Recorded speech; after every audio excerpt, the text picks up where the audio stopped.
welcome to the deep side. This is Mike Allen, and you're tuned in to Digging in the Word. Digging in the Word, yeah, we going in deep. Truth for your heart and the wisdom you keep. Line by line, every seed gon' grow. With Mike Allen breaking down what you need to know. Digging in the Word, let the Spirit speak. Life in your steps and strength for the weak. Every page turned, hit your soul so clean. Digging in the Word, where the truth is seen. Turn it up now, let the Word unfold. Breaking down scripture with a fire so bold. From Genesis lines to the prophets and kings. We're learning how to walk through the storms life brings. Hope for the hurting, peace for the day. Mike Allen brings the truth in a fresh new way. Open up your heart, let the message be heard. This is real life talk when we dig in the Word. Digging in the Word, yeah, we going in deep. Truth for your heart and the wisdom you keep. Line by line, every seed gon' grow. With Mike Allen breaking down what you need to know. Digging in the Word, let the Spirit speak. Life in your steps and strength for the weak. Every page turn, hits your soul so clean.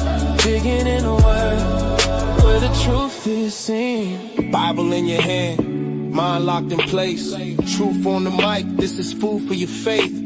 We don't chase hype, just the Father we serve. And every episode hits you right in the Word. Step by step, yeah, we walk in the light. Breaking down darkness with truth so bright. So relax, lean in, let the message be heard. This is Mike Allen, digging in the Word. Digging in the Word, oh yeah. Yeah, digging in the Word, so deep. Mike Allen on the mic every week. Digging in the Word. Fade with ad-libs. Yeah. Keep digging, keep growing, stay in the truth.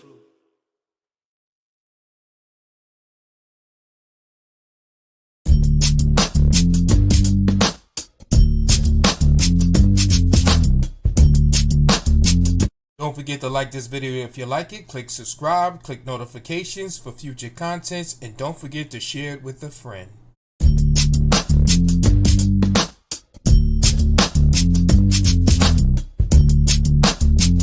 Don't forget to like this video if you like it, click subscribe, click notifications for future contents, and don't forget to share it with a friend.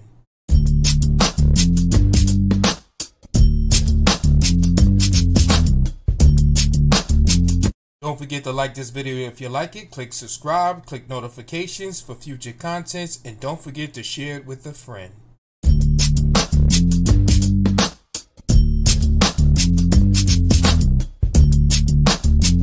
Don't forget to like this video if you like it, click subscribe, click notifications for future contents, and don't forget to share it with a friend.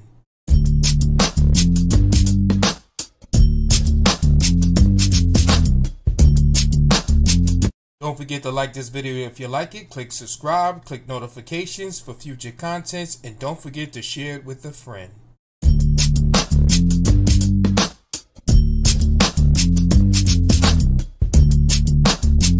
Don't forget to like this video if you like it, click subscribe, click notifications for future contents, and don't forget to share it with a friend.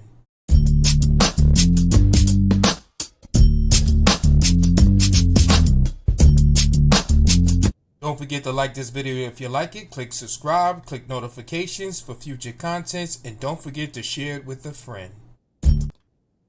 Shalom, shalom. Greetings, everyone. Blessings, blessings, blessings. Oh, man. How are we? How are we? How are we? Wow, it's the second day of the week. I give all praises to the Most High, Yah, the Creator, the Sustainer of my life, of our lives. I'm truly grateful to be here tonight and thankful to be able to just chop it up one more time on the Man Cave Mondays. And I'm excited. I'm excited about tonight. I'm excited about this week. Excited about today. Excited about this moment. I'm excited about you. And so with that said, this is Mike Allen here, digging in the Word. This is our Man Cave Mondays show. This is a show that is near and dear for topics as pertaining to men. It is a place where we can talk about these topics safely, without any judgments, and we can really address issues as it relates to men. And I have my family in the backstage, and we're gonna bring them on so we can get this started tonight. All right. So here we go. Here we go. Greetings. Shalom, shalom. Blessings, blessings. Aki Hermano, brother Yahuel is in the house. What's going on, man? Hey, shalom, shalom. Shalom, shalom. Blessings, man. Blessings, blessings. How was the trip? It was a blessing. It's a blessing. That's what I got. That's what I want to hear. That's what I hear on the other side. That's what I want to hear on the other side. But everybody's good. Everybody's whole. Just about. Yeah. Just about, right? You know where they at. Yeah, I know where they at. Look, everybody be whole when everybody walking in Torah. How about that? But we on our way. We on our way. We on our way. That's good. That's good. Sister Deborah, call for wisdom. How you be? How you be? Well, I'm doing good, and I'm thinking, well, now Brother Yahuel's here, I could kind of sneak away or hide away because it's Man Cave Monday. So I will just like Monday. I could sneak down, you know. Hey, you know I got you. You know, this is all good. It's so good to see you, brother. Good to see you too. Yeah, I'm doing good. I'm having a wonderful transition, getting closer and closer to my goal at the end of the month. So getting there. Yeah. Yes. Man, I believe that it is possible that the Most High might make a way in 2026 for us to be in person at least once. Oh, definitely. Oh, definitely. I believe it's possible. Oh, definitely. In just a few more months, just a couple of months. Yes. I think it's possible. So we'll see. Yeah, that's what I'm praying about. All things are possible. All things are possible. Yeah. People do these streams and they never see each other in person. Guess who popped in too? Look at that, another visitor. Oh God. Shalom. Oh, here we go. Shalom. Here we go. Now I gotta. Here we go. You'll never find. You'll never find. How's my people doing? Everybody's well. What's up, beloved? How you doing, man? Good to see you. Good to see you, Avatar. Yes, sir. We are good. All is well. Thank the Most High. Sister D, it's good to see you as always. Thank my you. Ak, you are who well. You know I love you, brother. Because you don't ever have sound effects. I can't. Hey, shalom to you, Brother Graybeard, Sister Irie Heights, Aubrey Berry, and the whole shalom. I know my people is somewhere lurking in the chat, so shalom to them too. Shalom, everybody, for joining. Yes, shalom, us everybody. here. So good to see the family. Sister Ahava, shalom to all of you. Yeah, shalom to all the families, Sister Audrey, the Yahuels, Sister Hava, Sister Ari Heights. I saw you up in there. Yeah, it's a blessing. I see Brother Gray Beard up in there. Oh man, the family's here. And Brother Dan's thing stuff. Yeah, I haven't seen him in a while. Blessings to you, beloved. Haven't seen you in a while. Blessings. Good to see you. He said shalom. There is somebody who has an echo. Somebody here has an echo. It's an echo. Okay, I guess we can mute when we're not speaking. I guess so. Obviously, mine pretty much stay on most of the time, but yeah, I'm getting a delay on my end too for some reason. Can you hear me? What you could do, you can go out and come back in. Okay. Sometimes it's the connection, you know. Right. So yeah, let me just make sure I have all the other windows closed. It's like take a nap, you know, taking a nap, get a refresh. A digital nap. Go out and come back in. Yes, sir. Okay, I think you know what? I had too many windows open. I just closed them, so now it's not. Yeah, that's what it is. Yeah, that could do it too. And definitely, if you ever have the platform on multiple browsers, that can create a problem as well. Definitely an echo. Okay. Yeah. Do you still hear the echo? I didn't even hear it when you said it. No, it's good. It cleared up. I heard it on my side, but it must be the extra windows you had open. They're good now. I didn't hear it. Yeah, I didn't hear any echoes. Okay. Do y'all hear it now? No, it's good. No, Everything's it's good.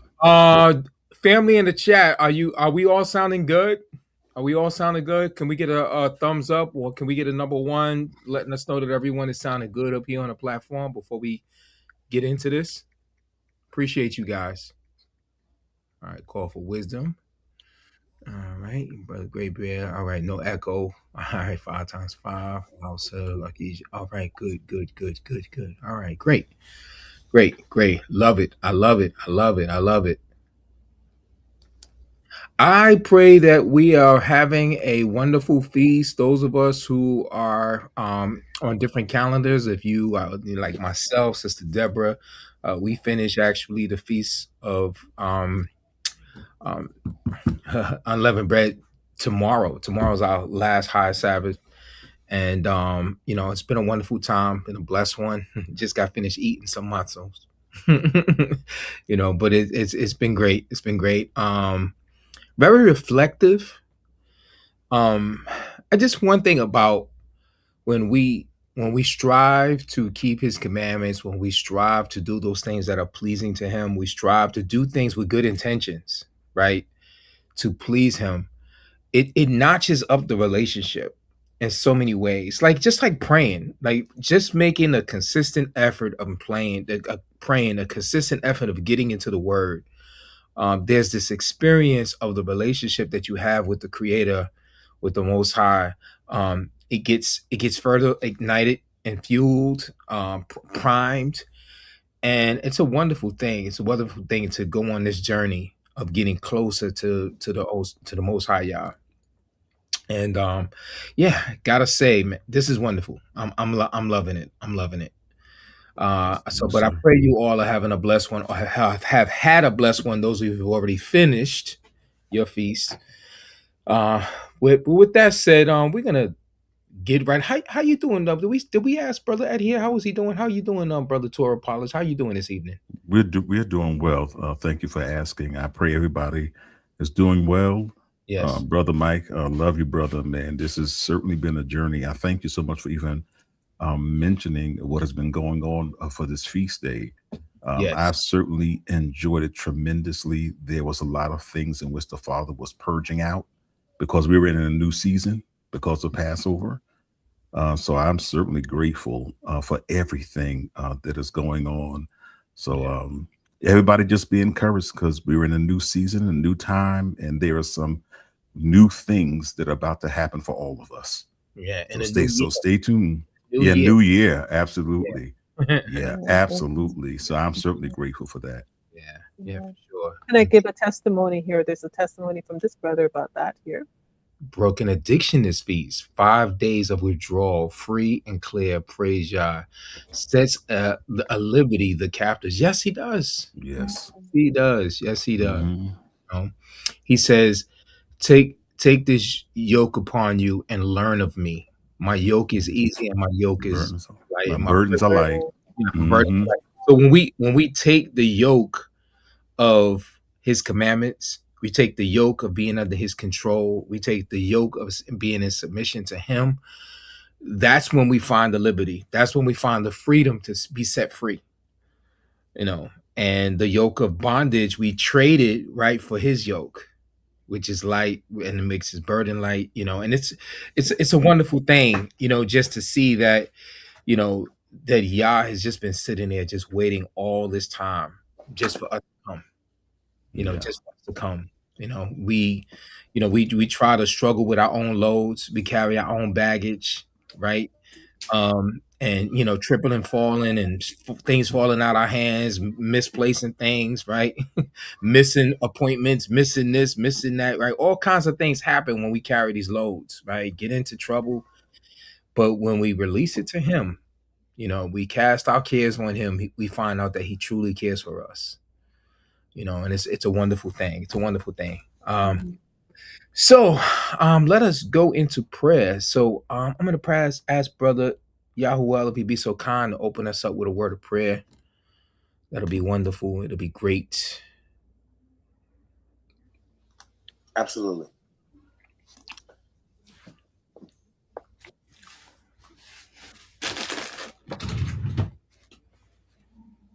Abba, we come before you and we say, Torah Rabbah. We are grateful for your love and kindness and your mercy. How your hand has been steady over your people. We are grateful for walking with us through the trials that we've had to endure, and for the encouraging word that you provided in advance, so that when we go through, we can lean back on it and receive encouragement, receive strength from you. Abba, I'm grateful for the relationships that you provide, that we are able to tap into and learn of you and bring glory to your name. Hallelujah. We ask that you be with us tonight on the live stream. Those that are in the chats, etc., that they are encouraged, and that you be glorified in our words that we share, and may we receive joy through the laughs that we share as well. We ask that you be with us, the mankind, in the man cave, and the women folks that's eavesdropping. Shika Moshe. We ask these things in Hashem Yehoshua and Hashem Yah. Hallelujah. Hallelujah. Hallelujah. Hallelujah. Do you guys believe that Yah has a sense of humor? Oh yeah. Oh, Yeah. Absolutely. sure. Oh yeah. Says that you can Yeah, like you see the same funny looking people that I see. Absolutely. Absolutely. Yeah. I mean, I think one in particular that comes to mind, he says that he laughs at the calamity of the wicked. Yeah. He's like, oh, you really thought that you were going to go somewhere with this little creature, little creation of mine. Wow. Oh, look at this when he think he fast. Stomp. Kirk Franklin.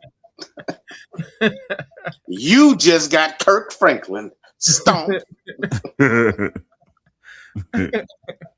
But some people would think that it's sacrilegious, right? It's offensive that we get up here and we discuss the word and we laugh, right? Brother just made a light humor. I mean, this goes to show that he has relationship with Yah. When you have relationship with somebody, you don't have to have starched collars. You don't have to be uptight. You can relax, right? Right, Sister D? You can relax. I like it. Yes, absolutely. Yeah. There's nothing wrong with a starch collar. Okay. It means that you're well together. Okay. I think that people forget the scripture says laughter doeth good like a medicine, but a broken spirit dry out the bones. Well, call me the pharmacist because I be issuing it out.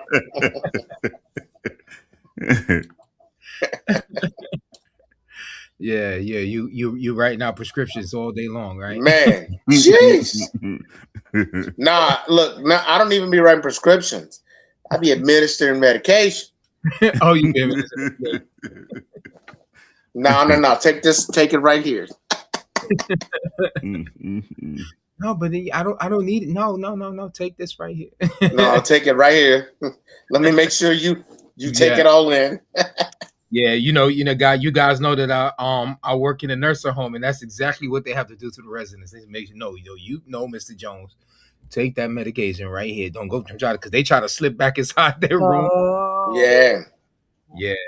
But that said, brother, I like your prayer because I'm so glad that Brother Torah apologized and you are there to support Michael. So I am definitely going to show myself as a little mouse in the corner by by lurking in the chat room. Yeah, I'll be in the chat. I'll monitor the chat. I'm going to skip up.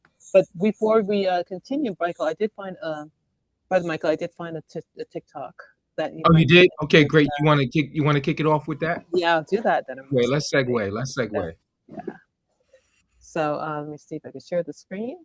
1 sec. Share.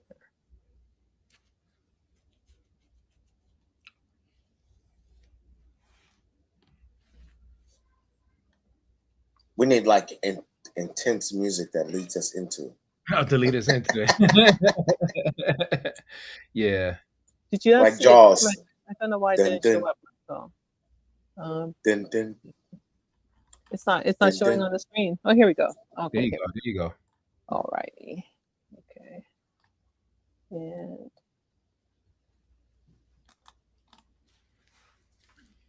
Hey there, it's Dusty Thunder again with another story from Reddit for you. This one actually comes from Best of Redditor Updates, and it is titled, My Husband Has a Second Family. The ultimate cliche has happened in my life, and I'm absolutely broken. My husband, my rock, has been having an affair for over 17 years. Go ahead and start this off right now. We have been married for over 25 years. We have 3 beautiful children, 2 in college and 1 who still lives at home. But it turns out he's had another set this whole time.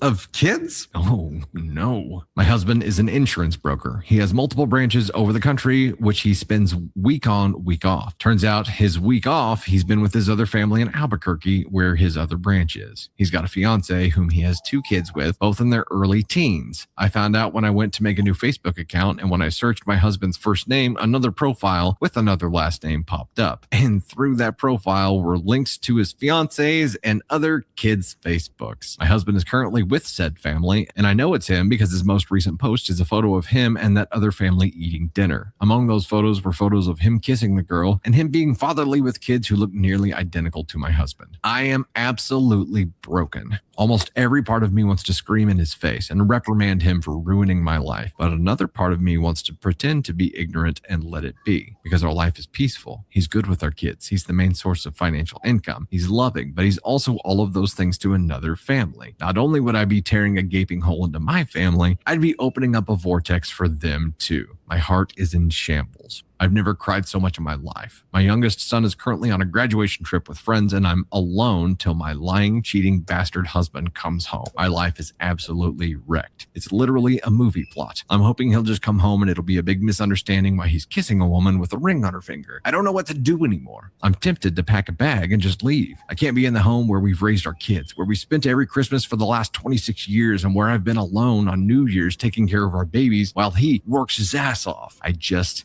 can't. I want to leave a note for him to come home to, hurt him like he's hurt me, but I don't think that's possible. I don't know how I'll ever face him again. Update 4 days later. This is a follow-up. Firstly, thank you so much for the advice. I'm not in any means good with legal things, so all legal advice has been noted. I've rung an attorney, which we are discussing the process. He's also told me to gather as much evidence as I could, such as photos off the Facebook pages, text messages, and recent flight information. All has been put into a folder, and I'll present it to a judge or jury when we go to some sort of divorce proceeding. Again, not fully clear with specifics, but it's a good sign.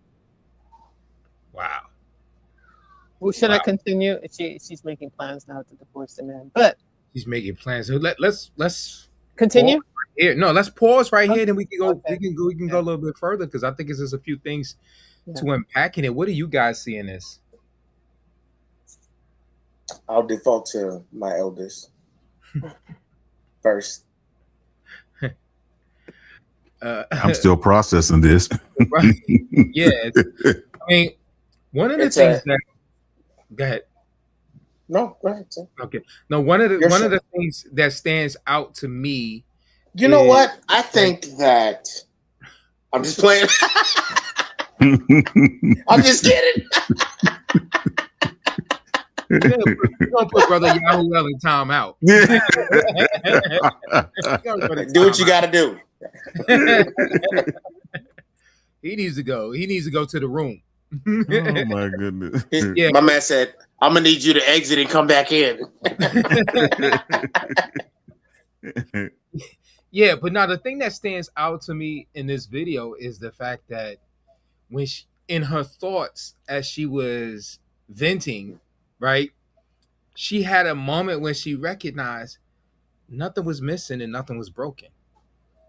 Like, did you guys catch that? Like, Yes. she was at that place where she realized, like, listen, he's still being the man here.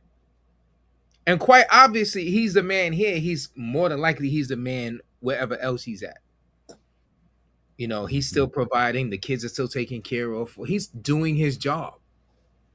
And if I do something, how how would you say, hostile against this. It's what am I gonna do? I'm good. I stand the chance of disrupting all of this harmony that we have. And I wonder how many women that find themselves in that situations ever really come to that point in their processing that there's nothing missing, nothing broken. What do you guys say?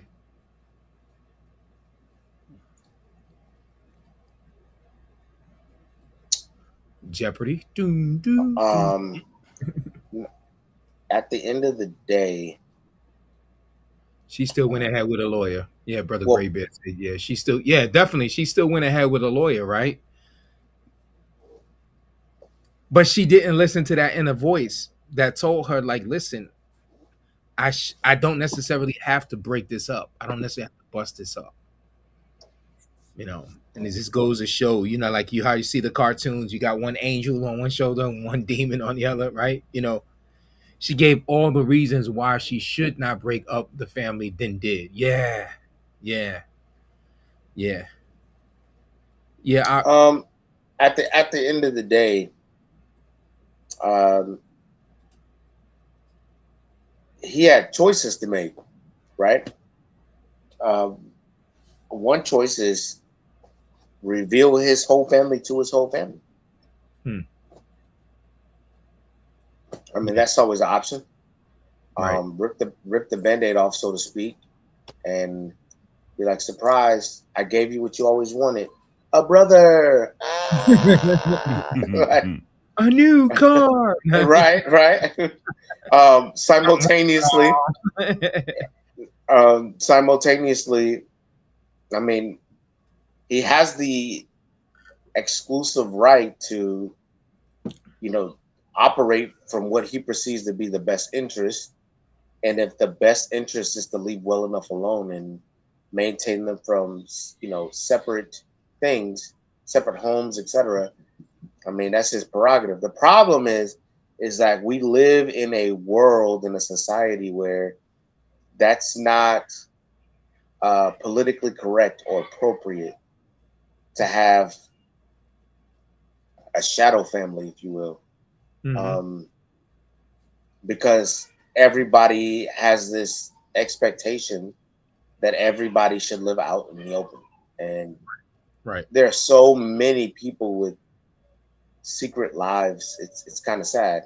Yeah. I don't think it would have mattered. At the end of the day, she would have been like, you have to choose her or me, our family versus that family, to which he was like, your ring is tarnishing anyway. Your diamond's expired. Yeah. Wow. What do you say, Brother Torah? You know, it's ironic that what we watch, I was a byproduct of. My dad had 5 families. We didn't know about none of the other families. We thought we was the first and only family. Come to find out, we was the 3rd family. So, wow. You know, my mom struggled with trying to understand and wrap that around her head. How can he have these other families? And for him, it's the same thing. It's almost like he didn't miss a beat. He was able to spread his time amongst, you know, the other families. He did what he did. But at the end of the day, he came up in a time to where it was not publicly exposed or spoken of. So, and I believe that for today's time, that's the difference. Because back then it was taboo. You know, you couldn't speak on these things and talking about you know what, you got 5 other families, what? In today's time, they are starting to come around, you know, to where they understand, hey, you know, this possibly can work. And then there are, and it is happening, you know, for men, you know, to where it's no longer closeted. My father's was closeted. We didn't know about it until we were adults. We had our own, you know, families and children, you know. But again, I do understand her perspective is that she thought that they were exclusive. Yeah. There was just them, that family, but how do you deal with that dichotomy again today? Hmm. Hmm. Wow. I prefer to keep my family together. So Absolutely. rather than trying to do something in secret that would have been exposed, because I'm of the school of thought that when you operate with someone for so long, there's only so much they can hide from you at a time. Like when you know them, and it ain't, like that set of circumstances was unique because if his routine is I'm here for Christmas, but I have to give up New Year's in order to do it, and that's the game, then that game is expected. So I can actually understand that. When I was in the military, we had to choose whether we worked the week of Christmas or the week of New Year's. When I came into the walk, they loved me come holiday season because they knew I would be like, hey, I work both, but I got some other days that I want to take. And they would be like for the feast days. So I was able to work that out. But my point is, people consistently banked on having the entire week of Christmas off or having the entire week of New Year's off. So Right. I can see how that kind of plays out. Him going on a business trip for birthdays and anniversaries. I could see how that could have worked in his favor. But nah, I like the fact that all my children are together. If I wasn't so the rest of the world is none of your business, I would post pictures showing my in-laws loving on grandchildren that aren't theirs, and literally vice versa. My other set of in-laws loving on the grandkids that are not theirs, and them being completely accepting of this is what this is, and this baby seems to love me. I'm about to pick him up and love him. Yeah. They're curious about me, so boom. And I think it's a glorious thing, and it makes things like weddings and even funerals palatable because there's no surprise. Yeah. A terrible. You guys may have heard my story before. Many of you have. But on my mother's side, Oh, this ought to be good. yeah, her parents, yeah, yeah. He's gonna enjoy my pain, y'all. He's enjoying my pain, right? He's sort of twisted like that. Yeah, no. My mother's side, her mom and her dad, together, they had 9 children. Really, it was 10, but lost one like around at the age 1. And my grandfather was a hustler. He's a hustler, baby. He's a hustler. He owned little hotels, pool halls, gambling halls, restaurants. Like those are the things that he was into, right? And my grandmother, my aunt, my great grandmother all worked in his business.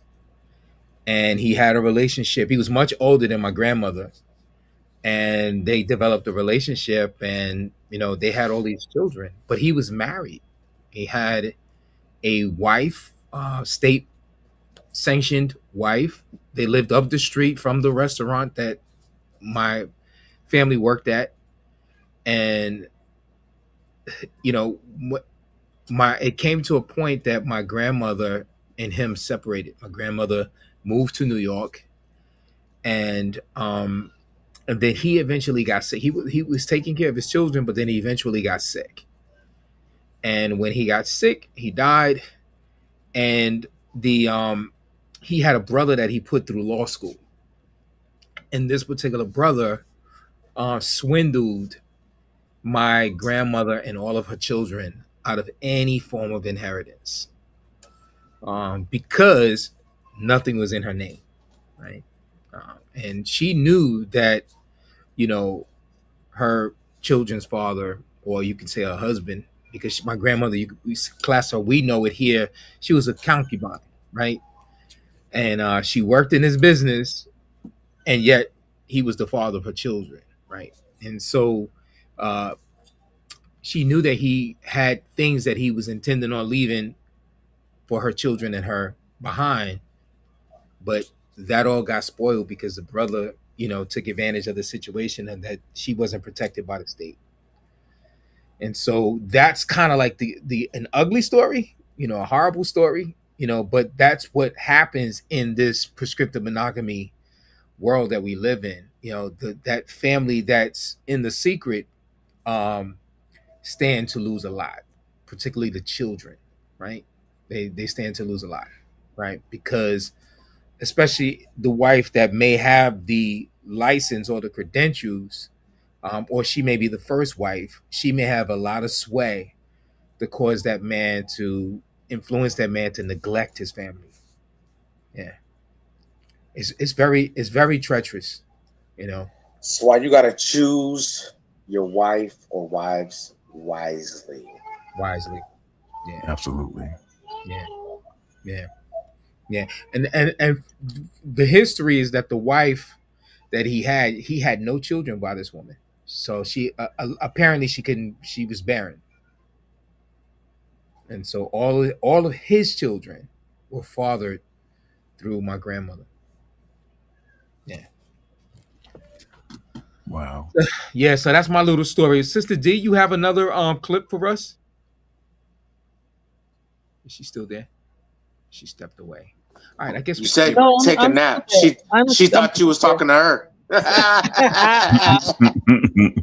I am just a mouse in your little conversation here. I love it. But I had the same clip. I was just going to continue. But my point here is that notice she called into this guy for advice, and after speaking to him, that's when she started filing for divorce. Did you get that? Right. Right. So I got that. Yeah, he encouraged it. Right. He encouraged divorce. Right. yeah. But no, that's it. You can continue. I think that was the only clip I wanted to show. Okay, so no, that was it. So there was no other clip. There's a separate one. Yeah. Okay. All right. So then we can get right on into. So once again, we want to welcome everyone to Man Cave Mondays with Mike Allen and friends. I am Mike Allen, and this is my family here on the panel with me. We are friends. So tonight's topic is the complexity of closet polygamy. The complexity of closet polygamy. Okay. So to get on into it, get right on into it. What is polygamy from a biblical perspective? Let's define our terms. What is polygamy from a biblical perspective? Well, polygamy is an umbrella term that puts all the polys underneath it. And then one of the polys underneath polygamy, the umbrella of polygamy, is a branch called polygyny. Right. Polygyny is what we find in the Bible as respectable and patriarchal and sanctioned by the Most High as a lifestyle or cultural development that has been approved by the Most High. Because there are parameters that are spelled out within the Torah, and the Torah is the standard by which the rest of the Bible, to include the apocryphal books, are based upon. Like the Torah, you know, Genesis, Exodus, Leviticus, Numbers, and Deuteronomy, or Bereshit, Shemot, Wayikra, Bemidbar, Devarim. Those 5 books are the foundation that all the rest of the books are based upon. Like if somebody sins in 2nd Chronicles, what's defining that sin is what you have in the first 5 books. Yes. If somebody messes up in the book of Micah, and their mess up is based upon what you find in somewhere in Shemot, Wayikra, or Exodus, Leviticus, and Numbers. Deuteronomy itself is like the cliff notes to Genesis, Exodus, Leviticus, Numbers. Deuteronomy is like the summation of those books, the condensed version of the Torah, the law. And so the lifestyle that is afforded is a man can have more than one wife, or the word wife is not even a biblical word. A man can have more than one woman that he is responsible for. And the intent is to be fruitful and multiply, but it comes with parameters and responsibilities. He has to take care of his family. He has to establish a legacy for them that brings glory and honor to the Most High. Is there a stipulation on the maximum number of women that a man can have? There's no stipulation. However, when you bite off more than you can chew, so to speak, it's a testament to maybe character deficiency. Mm-hmm.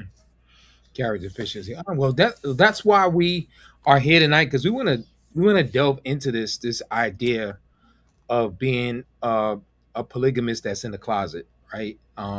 This concept, this topic tonight, because when we look at it from different angles, we can understand multiple sides of this, and I think we can all resonate with it as well, and I think that's what I think we're going to discover as well.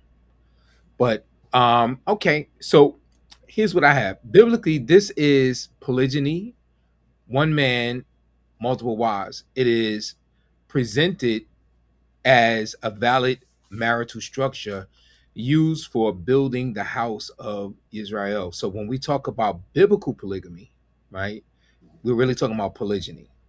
We're talking about one man having multiple wives, right? And it is what Yah used to build his people, right? Okay, good. Are you quoting me? Okay.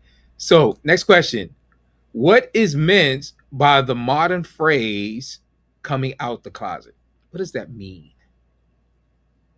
Coming out the closet. Coming out of hiding. Coming out of hiding. Secrecy. It used to mean you was gay and you was coming out. But now it's a colloquial term, sure. Yeah. But now it's a colloquial term that means anything that's hidden is now coming to be exposed. Right. Kind of like our thumbnail here tonight, where you had this gentleman, his wife sitting on a sofa, and he has these women in the closet, right? And in Spanish, she's saying deja nos salir, which means let us out of here, right? Oh snap! ¿Hablas español? Sé poquito. Aprender. Yo sé, así. Sí, yo más sé. O menos. A DO man coming out of being skay.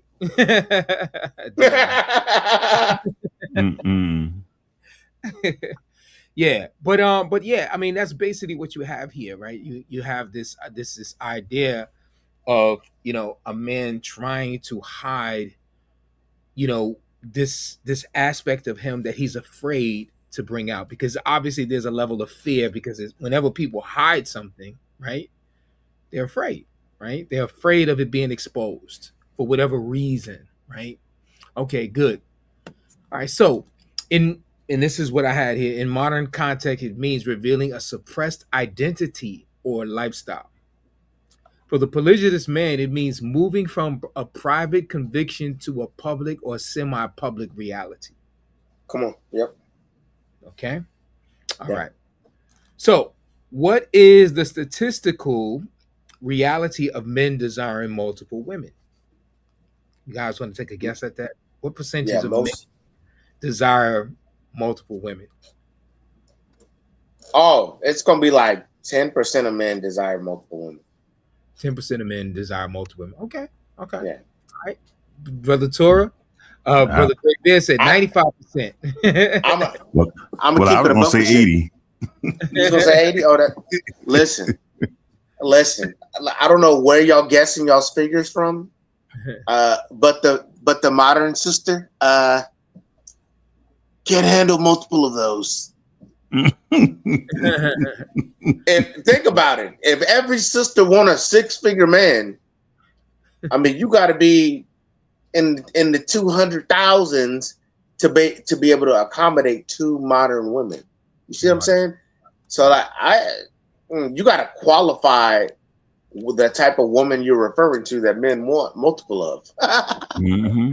Yeah, this is true. This is true. Yeah, absolutely. Brother Ordinal says, in reality, a lot of men awaken to polygyny after being married. That is true. That is facts. Mm-hmm. I mean, that certainly was when my revelation came, right? Go back, Sister D. I wanted to catch that. I had paused from reading. Could you go back to that previous? Thank you. After being married to one woman, most of the time the man keeps it that way to keep the peace. Right? So he stays in the closet because his intent is to keep the peace. You know, is it a wrong thing to want to keep the peace? Would you guys say? No? Okay. Next slide, Sister D, please. Sister, call for wisdom. Could you please go to the next one? Right. Because what might happen, he might get fed up with everything and throw the baby out with the bathwater and start over. Yeah, this is true. Or the baby in the bathwater somehow leaves him. That has nothing to do with a man's desire. Okay. We were just stuck with the rotten society of women who are so selfish they don't want the man's seed to grow, except it be with them. Yeah, I mean, but Brother Ordina, is it that simple? Because, you know, is it just that these women all of a sudden this is what they became? Or is there anything that influenced the women to, how would you say, take on the fears and the ideology and the concepts and the beliefs that they have about this, right? I want more to help me meet my goals. Yeah, makes sense. Brother Torah, I am a baby boomer, child of the 50s. This was kind of the norm. And being in the world, church world, a man just had one wife. Polygyny was never spoken about. Yeah, that's true. It's true. Yeah. Well, I mean, that's certainly where we get the R&B song, Papa get the Rolling Stone, as you mentioned, Sister Audrey earlier. But go ahead, Brother Torah. Was a Rolling Stone. I was saying no, that actually is true. But also the reality is that there were many preachers who actually had multiple families, like my father was. Yes. My father was a pastor and a bishop. Preachers. But he had multiple families and he was doing what he was doing. Yes. Again, during that time, they did not want to be labeled as heretics. They didn't want to have all those other kind of dogmas to be attached to them, so they kept it secret. Or and as long as it was secret, it was respected. The minute you got ousted, that's when the community turned their back on you. Absolutely. Right. Absolutely. Right. And then sometimes, you know, the preachers will actually father children of women in the congregation, and the child are raised in the congregation, and other people don't know, or on a DL know that this is the pastor's child as well. Yeah. So, all right. So evolutionarily, sociologically, studies such as those in the Journal of Sex Research suggest that men have significantly higher biological predisposition, all right, towards a variety of seeking of partners or mates, right? All right, cool. So there's research that just shows that this is a high level within men, right? Men are more predisposed towards this. Okay. What's his percentage? I'm going to get a little bit more specific. What percentage of men in the West would you say have interest in poly relationships? What percentage? I'll say at least maybe 40%. 40. Okay. Cool. I think there's an interest in it, very high interest. The issue is, I mean, and I'm going to say that because there are now people that are doing it that are celebrities that are out in the open doing it, like Neo. Right. He's practicing polygyny out in the open. Boom. There's an artist named Tanky Tank, and he's a polygynist man in that he got multiple baby mamas and all that jazz. So it's being spoken of, it's being accepted out in mainstream media, and thus it's starting to become an acceptable thing. Yeah, normalized, right? It's becoming normalized. Yeah, indeed. Okay, cool. Brother Ordinal said about 80% if they're straight. Okay. That's a fact. Yeah. All right. So that's an important caveat because everybody ain't straight. Yeah, right and straight. Okay, recent YouGov and Kinsey Institute data suggests that upwards 20 to 25% of men express interest in or have engaged in some form of non-monogamy, though many remain closeted due to social stigma. So although the data shows 20 to 25%, it's really hard to tell because a lot of men are just in the closet with it. Like I work in a business, I work in the field where I interact with a lot of men, mostly men all day long, right? And a lot of married men. And they're I don't really, one wife is enough for me. But it'll be the same man when a woman walk past the shop or guys start talking about women and then they spark up, them eyes open, and or they talk about a celebrity or something like that, woman, right? That's a heartthrob, right? They get excited, right, in the conversation, or they may ask about a particular woman, right? And then I have to remind them, bro, didn't you say you was one woman was, it just, but it's a reality. It's a reality. It only takes the right woman to walk by the right man and say, "Oh no, I would consider it for you." Yeah. Yes. That's 50% of the battle. Exactly. Well, more like 66% of it. Right. Because the first 33% is you dealing with yourself. The next 33% is finding somebody who is willing to walk in this life with you, knowing that you have a wife, a first wife, if you will, and being willing to, walk alongside them as they carry your vision forward. Yeah. So, because it's gonna come with ridicule. Like, it's gonna come with family that, doesn't want to accept or doesn't want. Like, they would rather you do it in the closet. Yeah. Than you do it. Then you do the respectable thing, and let these women and stuff have the opportunity to feel the fullness of the extension of you with your family, etc. Yeah, I mean, we talk about this all the time in this space of patriarchy and polygyny. We talk about this all the time about how, the society's okay with somebody like a Nick Cannon, right? Right. I mean, 15 baby mamas, right? But not married to any of them, right? Or not in covenant with any of them, right? And so, I think he has a covenant with them. I think all those women are, based upon what he has said in interviews, I think they are all under a contract. They were under a contract. But, yes. Okay. Well, I mean, I don't know. Does the contract that you know of, is the contract a contract where the women remain monogamous? Yes.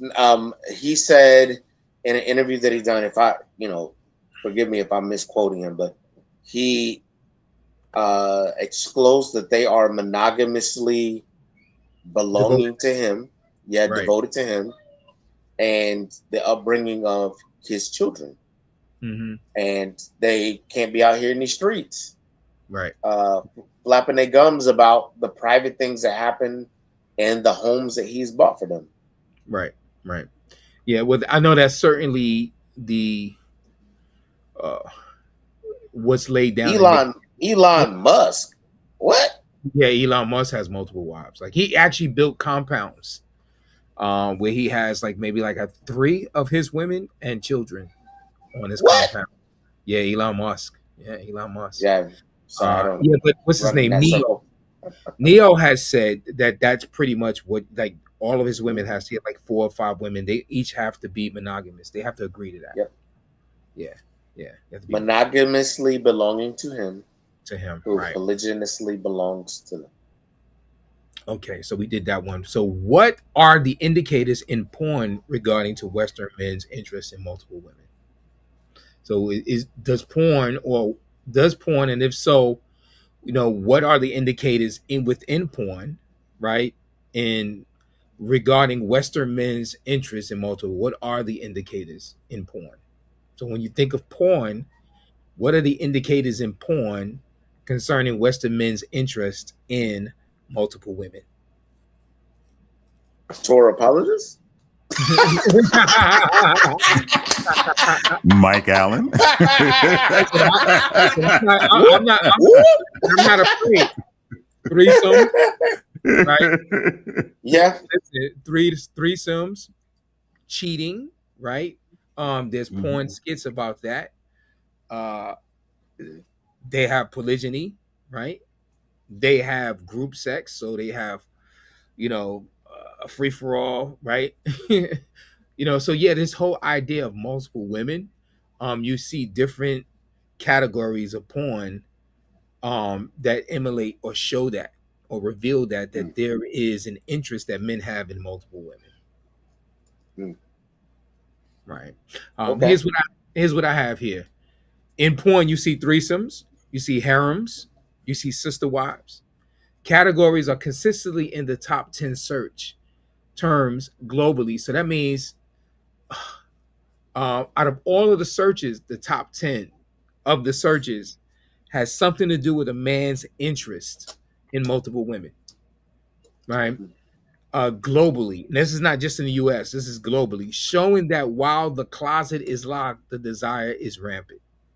In the closet, yeah, it's just got a whole part. Raised boom boom room in the mind. Right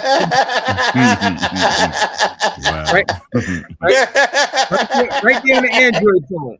Right there on the Android. Yeah. Wow. Okay, good. All right, so why are percentages of men interested in this type of relationship construct?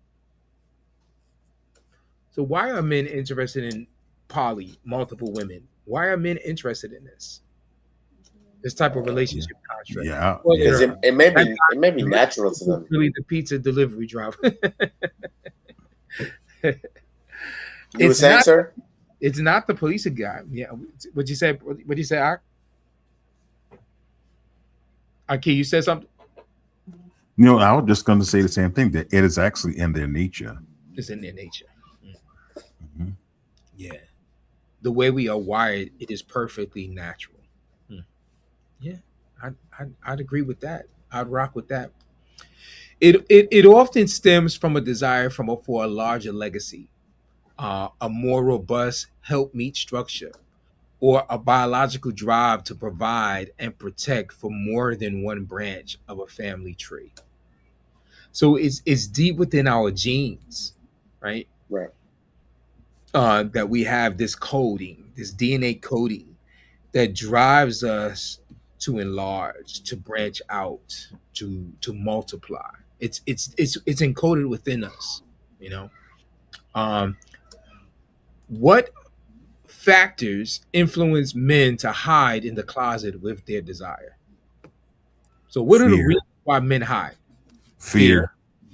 Come on, family in the chat. What are some of the reasons as to why? What motivates men to lie? It even shown in animals. Yes, it does. Yah's creation, right? Asherah. Okay. So what are some of the reasons as to why men stay in the closet or go into the closet as they begin a new relationship with another woman other than their woman? The So I'll be more specific in the fear. It's the fear of losing what you have. Fear of losing what you have. Yeah. So you know, one wise man, disregard that. One, I lost my train of thought.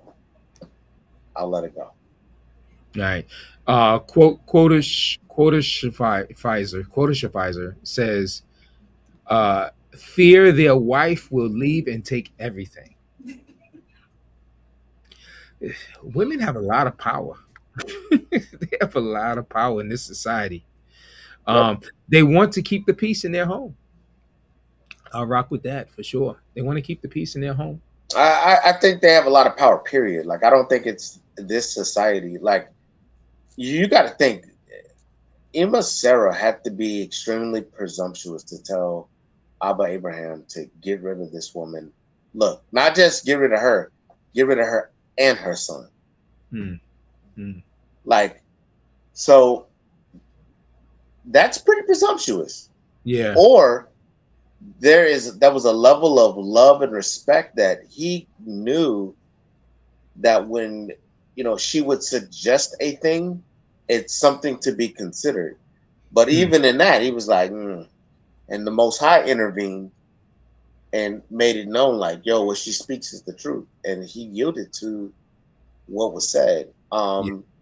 We talk about women having power. Look at Ima Zipporah, like, Moshe, El Moshe was about to get the judgment of the Most High rain upon him because he wouldn't circumcise his sons. And then she did it, threw it at his feet and was like, now you're a bloody man. I wonder if that was like a period joke. Okay.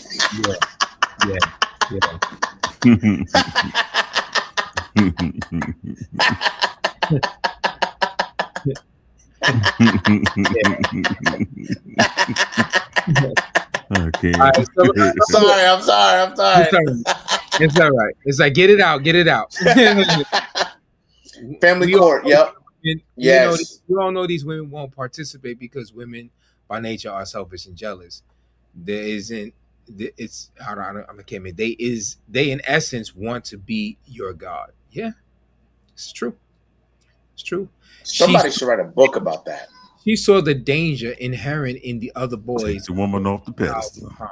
Yeah, Sarah, right? She saw the danger, right? Women don't understand Yah is supposed to be the man's only thing. Everything else is supposed to be plural. By women want to be in the place of Yah in man's life. Yeah, I'd rock with that.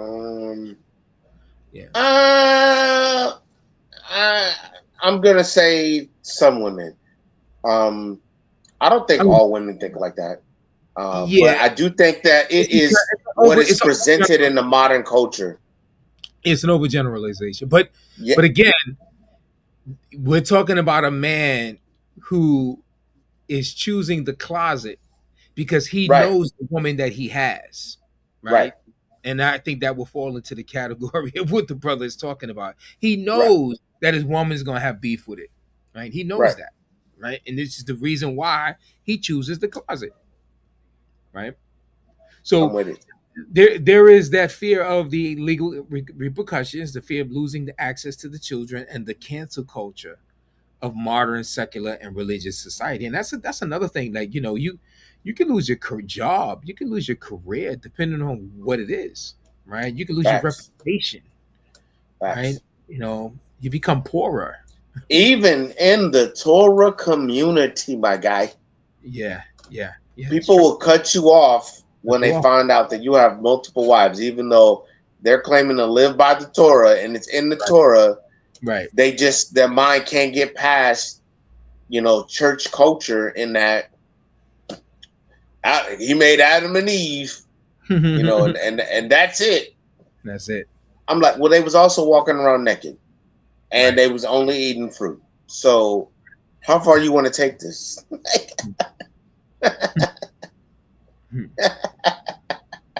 Right.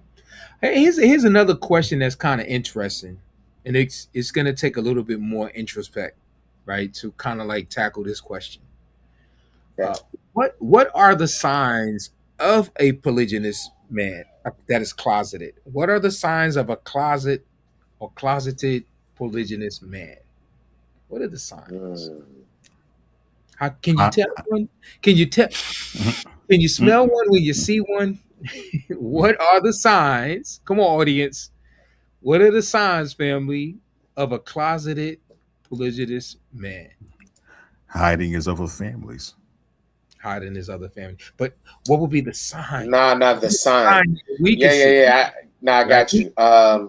you know, The fact that he never see that, right? So a sign would be that he never even wants to be around his own wife in public. Sign. Or okay.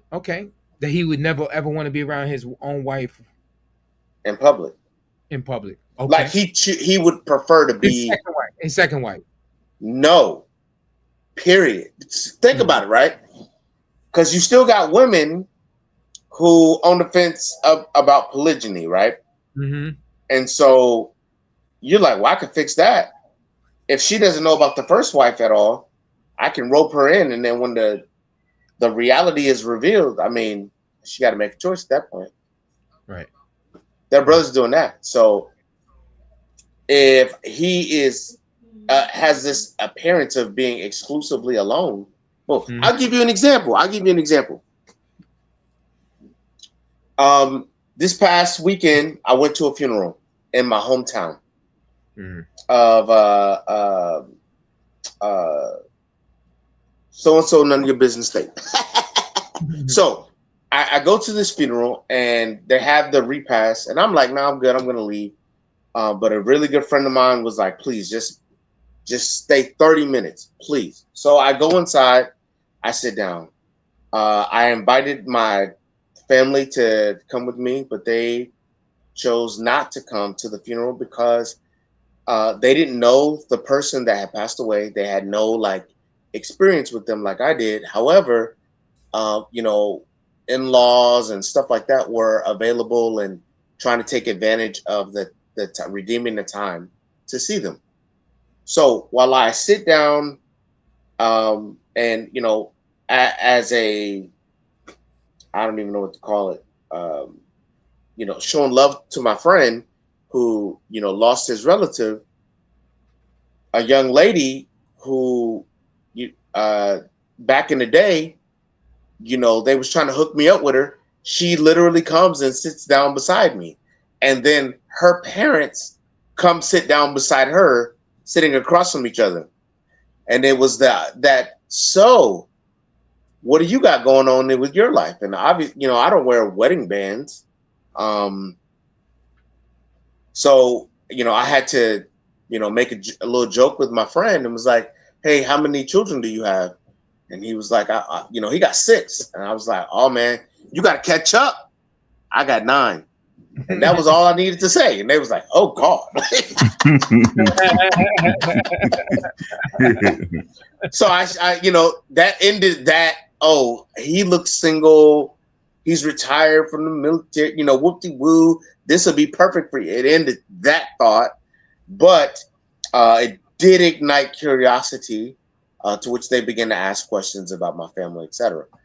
My point is that me going alone presented a sense of, he might be single. And there's that chance. When you, right. And so you start, looking at women in their 30s or their 40s or above, the opportunities of potentiality start shrinking. And so they're more inclined to be bold sometimes to approach you if there is no, what was that word? No sign that you're, polygynous or, however you want to phrase that. Right. So what will be the sign that in this, and just in your, I'm not saying that this is what you were trying to do, but let's just the fact that I was alone. Right. So in other words, you would say this is a sign of the man being to himself can be a sign. Yeah, I'm kind of sort of saying, like, I didn't necessarily want to go to the funeral by myself. Right. But I understood what the rest of my family was doing. So I respected that. Right. Me appearing alone instigated the idea of possibility. That's what I'm saying. Right. That there's a possibility. Right. Yep. And some men who will intentionally go places alone because they want to give off the appearance. Right. Right. They thought I was Dabness from the Cosby Show. I can't. That's funny. All right. Well, I wanted to go back. What about inconsistent availability? Ooh, that's a good one. I think that's a good one. I think that's a very good one. Traveling kind of job may be a hint. Right. He has to be around his main wife in public. It's the others that you have to make sure you don't run into. He often makes excuses why he can't spend time off or holidays with his first wife. I like going out in public with my family. Yeah, he I'm is proud. married, but he does not wear his wedding ring. Right. You don't have, like, no one says you have to wear a wedding ring. So A brother said it's not. He said to call for wisdom. It's not about avoiding his first wife. Well, I mean, it all depends, right? It depends on the man and his situation, and it depends on which woman he doesn't want to find out. Like, but the whole point is that he doesn't want either of them to know. He may have wanted a woman know about the other, right? So it's not always a situation where, neither of the women know that they are not the only one. Sometimes one woman knows, and it's usually the second woman, right? She knows, right, that she's not the only one, right? So, yeah, but go ahead, brother. I know a man and his wife understands polygyny, and so she says, "Fine, if you're going to be polygynist, I get it." But then, if he attempts to walk in polygyny, she sabotages that mug. Yeah, so that, like, it is not always the I'm cool with being seen with the first wife, but not, like, it's not always like that. If that first wife is like, well, I know how to kill this. If I sabotage every additional relationship, I never really have to worry about him fully walking it out. Right. Just a bunch of initiations, but not walkthroughs. Right. Yeah. How many women are willing to be the side chick, but would be against at this topic? Aghast at this topic. Sorry. Yeah. Okay. It's okay to talk about it, but when it starts doing it, then it's a problem. Yeah, that's a very good point, Ardenal. So you have a lot of women who supposedly subscribe to Torah, right? It's in the commandments. Hey, I'm with it. But when it comes to actually walking that thing out, and that man says, listen, I'm bringing another woman in, or I want to bring another woman, Torah goes out the window for a lot of women, for a lot of wives. Women want a man of Yah until he starts acting like a man of Yah. Yeah, I like that. Wow. That was a good one. That was a good one, Order now. Okay. So this is what I had. A deep study of Hebrew roots, a focus on patriarchal headship, and often a distanced emotional state as he navigates the tension between his internal truth and external reality. All right. So, here's another sign. They avoid the conversation about marriage. Help.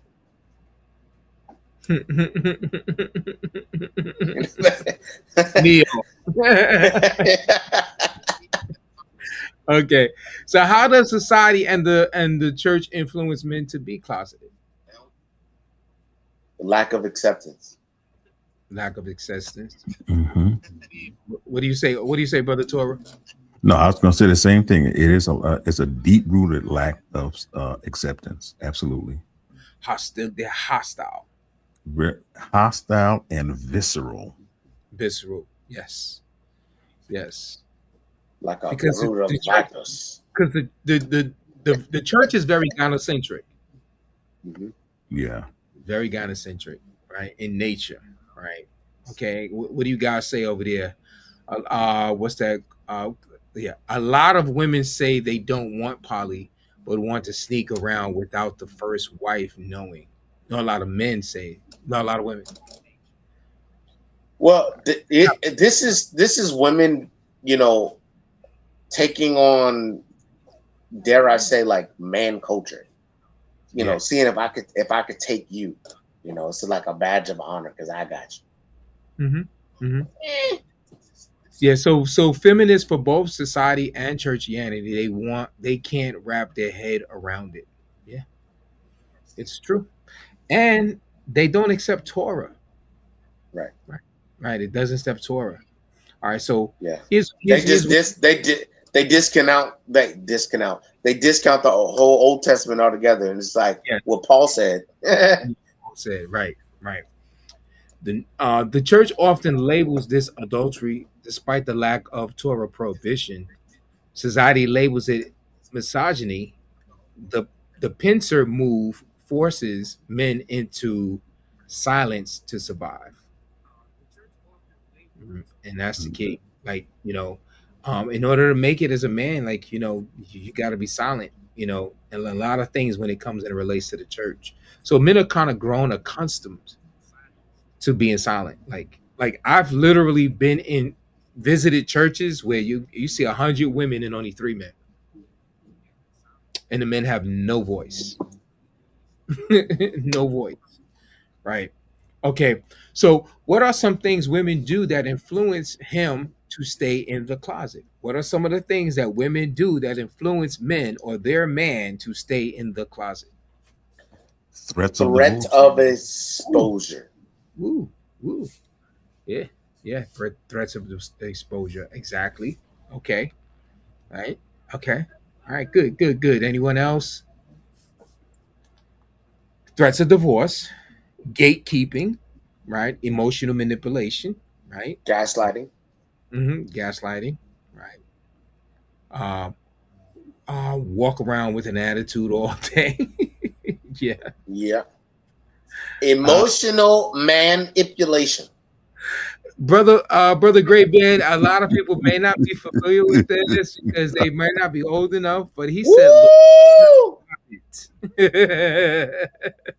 that is the woman who chopped off the man's.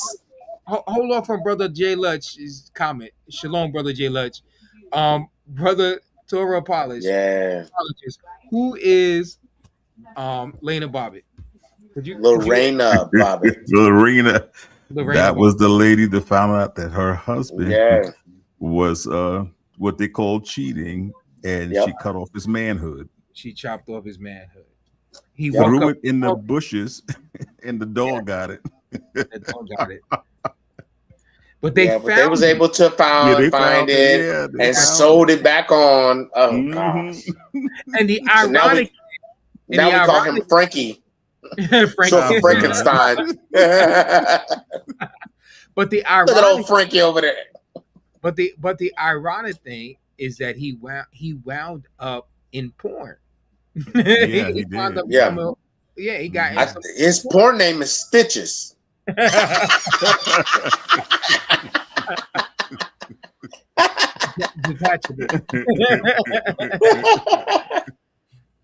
Hello.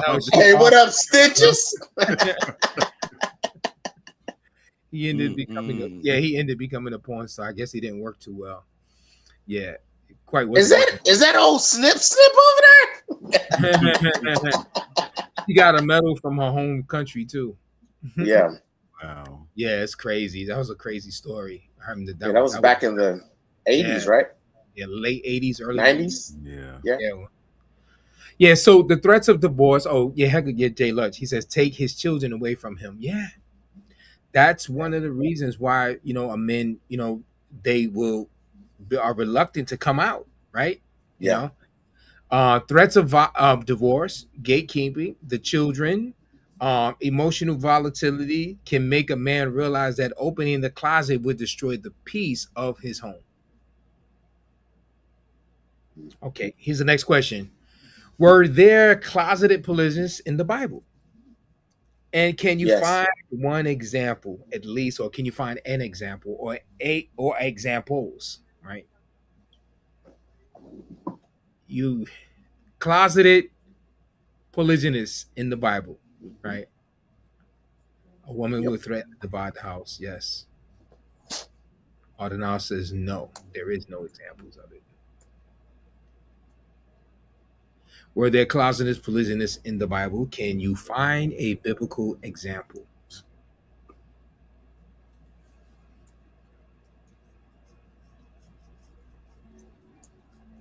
I see that look on his face, so I'm waiting to hear. Hold on, I'm pulling up the scripts now. Yeah, it was Sister D asked, was Abraham kind of one? No. He was closeted. He was closeted married. How? He was closeted married. He was closeted married, right? Hey, that means Isaac was too. Right, closeted married. He right. said right. No, but the point is that they each feared revealing that their wives were their wives, right? Right.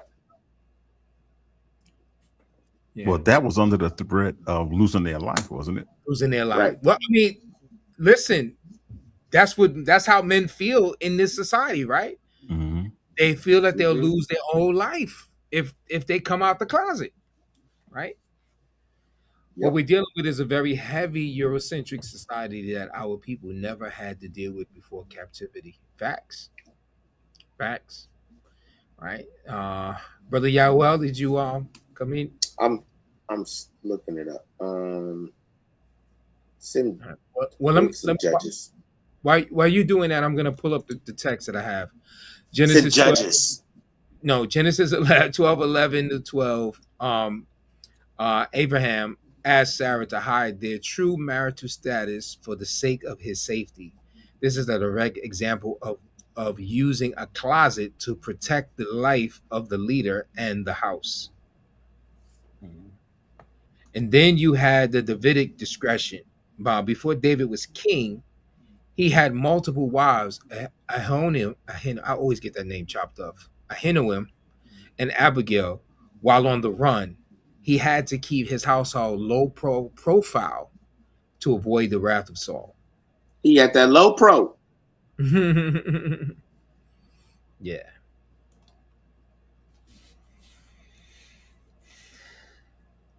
If you're enjoying this topic, please let us know. Put a 1 in the chat.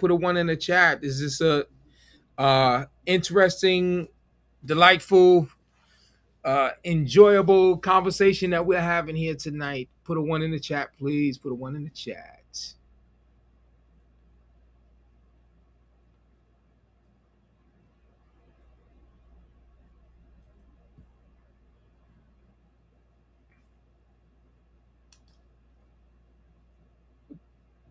All right. So it doesn't say it like it doesn't spell it out specifically like she was completely hidden, whatever. But in Judges 8, we see Gideon has this concubine who was in Shechem. So, but he actually had many wives, but it would appear that the way that it reads is that his wives were, relatively together, but he had this one concubine and she was set apart over in Shechem, and she bore him a son and he named him Abimelech. And it says in chapter 8, around verse 32, and Gideon, being Joash, died in a good old age and was buried in the tomb of Joash, his father, at Ophrah of the Abizrites. And as soon as Gidon had died, the people of Israel turned against and whored after the Baalim and made Baal Berit their El. And the people of Israel did not remember the Most High. And then we go into the next chapter, and we see Abimelech. In verse 1, it says, "Now and Abimelech, the son of Jerubbaal, went to Shechem to his mother's relatives and said to them and to the whole clan of his mother's family, say in the ears of all the leaders of Shechem, which is better for you, that all 70 of the sons of Jerubbaal rule over you, or that one rule over you? Remember also, I am bone of bone and flesh of flesh." And his mother's relatives spoke all these words on his behalf in the ears of all the leaders of Shechem, and their hearts inclined to follow Abimelech, for they said, "He is our brother."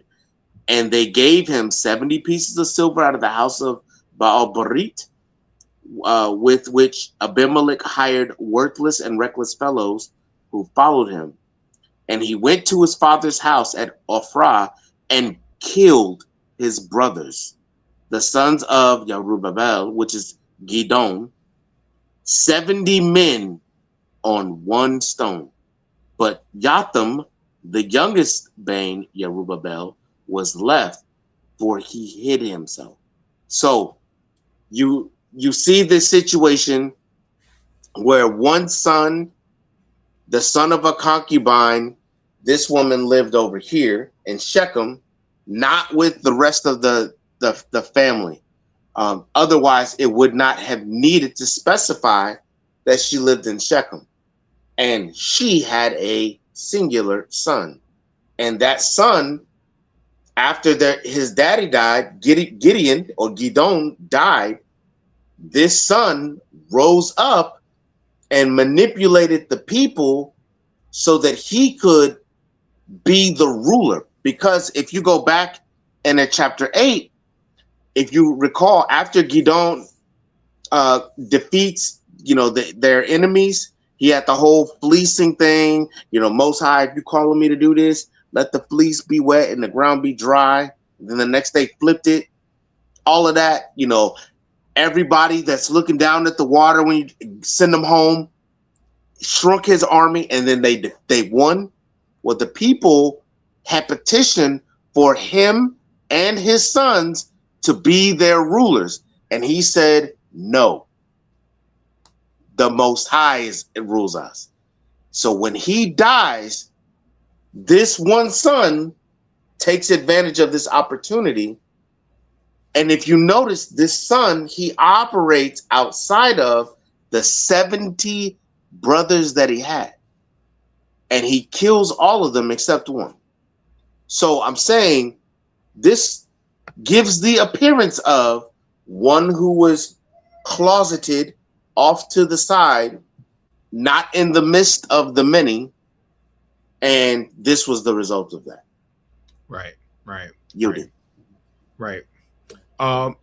Two things you saying that made me think of. Number one, how many decisions were made by kings per se to save the throne in their family line, right? That they had to literally have sons by women that they did not want the sons of the women that they already had to know about, right?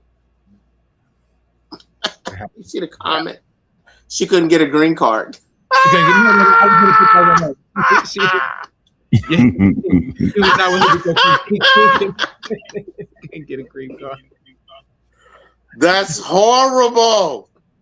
Go to sleep, Jeremiah. Take a nap. Now, but Jeremiah said Gideon's sons make a great argument for keeping your whole household together. Yes. Yeah. And who do you think put it in his head that he could be the king? Right. I don't know. I mean, it's very but similar. I'm gonna speculate. It may have been his mama. Right, and it's very similar to what you had going on with Hagar. So now, Right. here you see Hagar being forced into the closet, right? in sort of a way, right? She's being Get in the closet. get in the closet, right? Shut by the the door. other woman, she's forcing her into the closet, right? Right. Are you flexing? Go give me a glass of water. It ain't cold enough.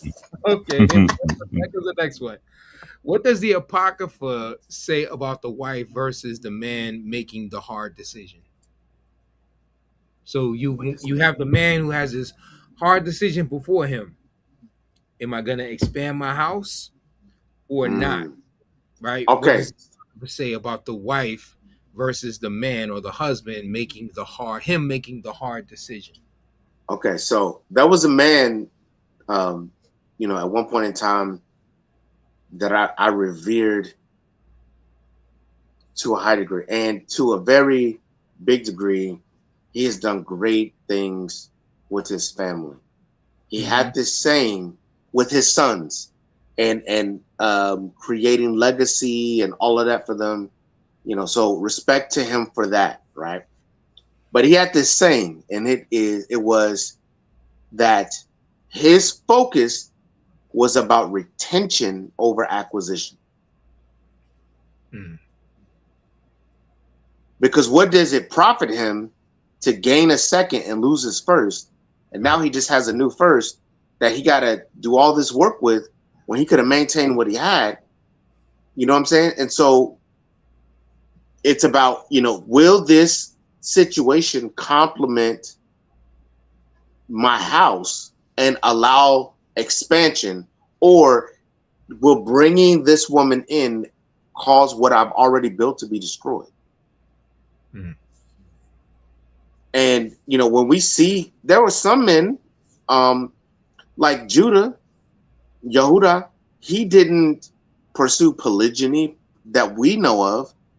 We know of he wasn't the biggest fan of the wife he had, and he told his sons, or he said, like, I don't want them to wind up with women like their mom.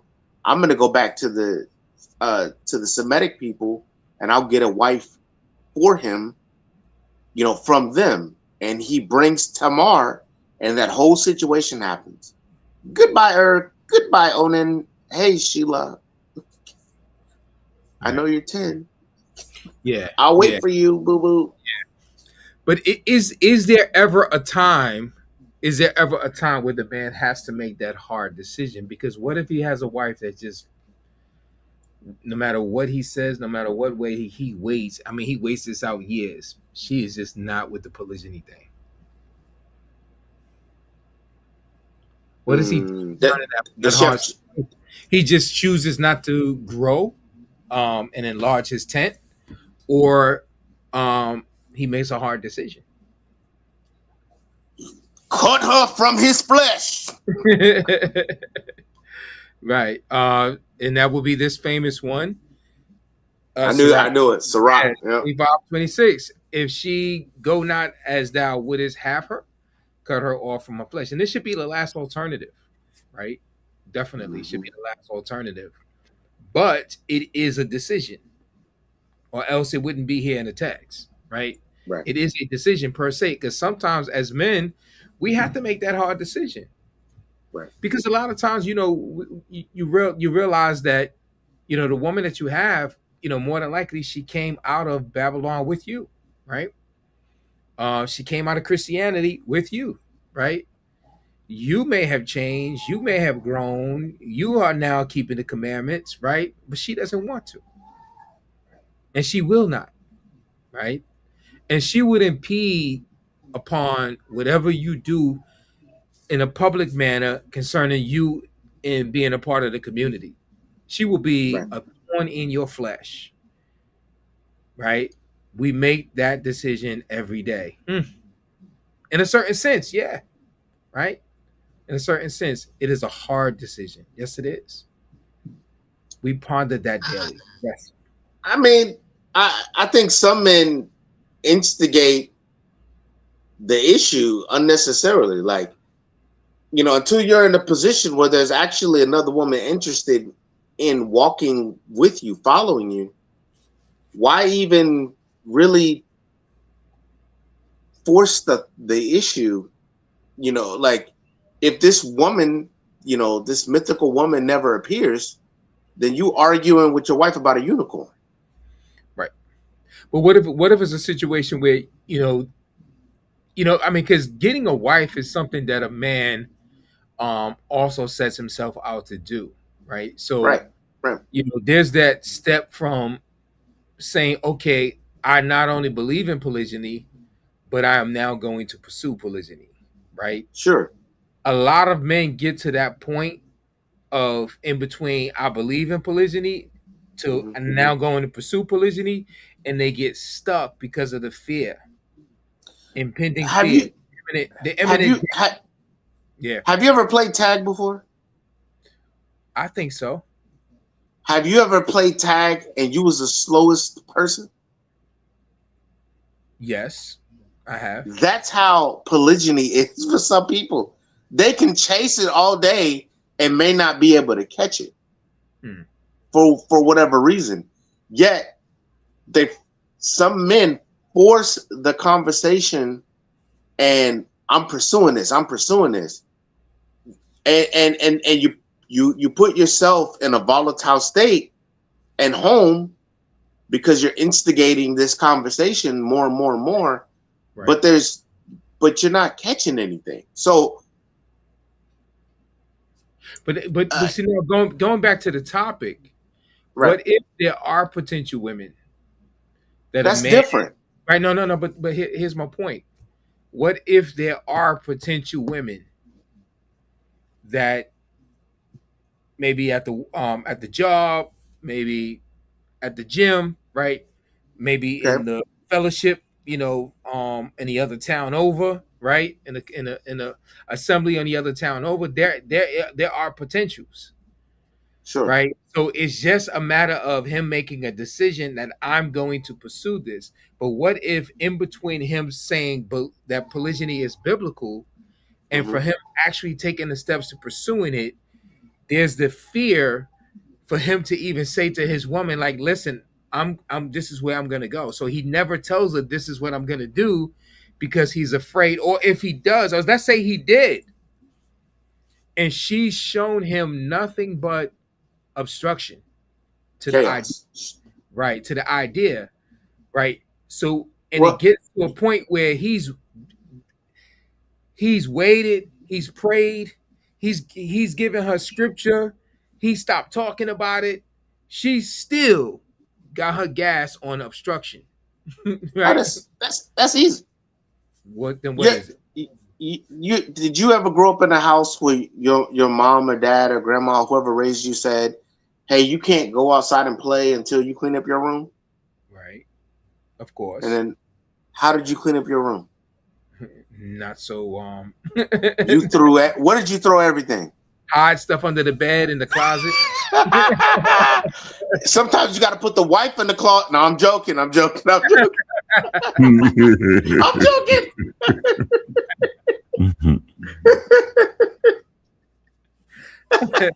If you are polygamous, all right. So to Brother Graybeard's point, Brother Graybeard, but what if again she and you came out of polygyny? I mean, came out of the church. You came out of Churchianity. Babylon. Mm-hmm. Came out of churchianity. So where you came from, you both believe when you got married, you both were prescriptive monogamy only, right? Right. Now you've gotten enlightened, and it's been some years now, right? Right. She still is not having it. You can't even bring up the topic. You know, if the topic is brought up, you know, even if you don't bring the topic up, if the topic somehow comes up, it can come into an argument. You know, and she made it clear, like, this is not what she's gonna do. She's not doing it. She don't care, and it's a take it or leave it deal she gives you. Brother Ordinal made the point. Like, we're not asking for permissions. Like, she's not my mama, right? You know, and I'm not 12, right? So it's not about seeking approval. It's letting someone know this is the direction I'm walking in, right? You can either walk with me or you can demonstrate you're not walking with me. Right. And if you demonstrate you're not walking with me, as a man, you have two choices. You can either slow up the pace and help them understand, and a light bulb might go off one day and be like, sister wife, oh my gosh, I needed this, right? Or she's like defiant until, you know, her dying day. And she can be defiant alone. Right. And so what I think after all of this tussling, we come to that point, and I think we can have a consistency on this. Would you say the same thing, Brother Torah? That they may have come to the point that a brother's just gonna have to make that hard decision. Yeah, he definitely will have to make. He will not go his way. Yeah, he definitely will have to make a decision. I believe that after you have given them time to process, right? You know, you to teach mourn. them. Yeah, absolutely. Because what if, you know, you're married to this woman for 20 years, 25 years, and then you come up with the concept of polygyny. That's a long time that she has had you for a long time. Yeah. You know, so at that point, I was like at like 17, 18 years. I understand. Yeah, absolutely. Yeah. So in the interim of that, I believe with them, you have to show more grace, you know, to them, Compassion. you know, and compassion. Yes. You know, so that they will understand that this is not about diminishing you. It's not about leaving you. It's none of those things. So once she had that understanding and a reasonable amount of time has passed, then there probably needs to be another type of conversation. But I guess my issue with that is like oftentimes men will use the flaws of their first wife, and they may not even be true, you know, fully, but they'll use the flaws of their first wife as bait for the second. And then they think that they have this loyalty from the second. Like, man, all that's coming out in the wash. Like, why put yourself in a predicament where you got to apologize for stuff that you said or exposed? You know, that is absolutely asinine. Like, but men do it. They will either fabricate and expose, or just expose the nakedness of their wife. And because what it does is it creates some type of deficiency for the second woman to feel like they can feel, rather than you just being a patriarchal whole man. That's it right there. Without void. Like without void. You are formed and you are whole. And now if you want to come and be a part of this program, this is the vision, this is the vision statement, this is what we're doing. You can come and help that or not. But what I'm not going to do is sell her out for the benefit of luring you in, because in the end, when I piss you off, y'all gonna click up and it's gonna come out. Yeah. Brother Jeremiah says you don't have to tell a woman right away that you are looking for more than one woman, but you should make that known before you ask for a commitment from her.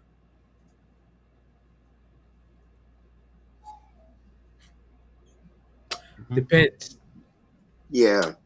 Because here's the thing. What about this right here? Let's go to this passage. And we've dealt with this before on other live streams. My man said, "Don't let your right hand know what your left hand." It's fitting. I'm joking. It's fitting that we bring this up here. It's Deuteronomy 25. All right.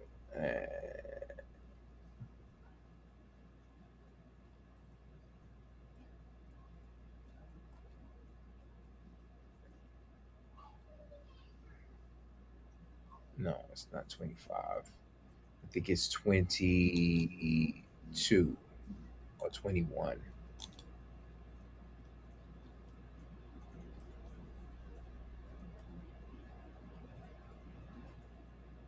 I'm looking for the passage of getting a captive wife through war.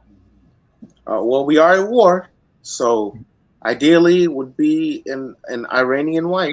Here you go. I got it. 21. Yeah, 21.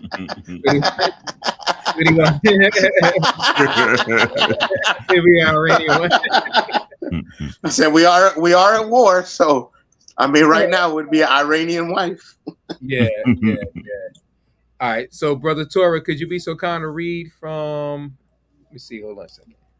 Get back to the. Here we go. Verse 10. Verse 10. Okay, 1 second.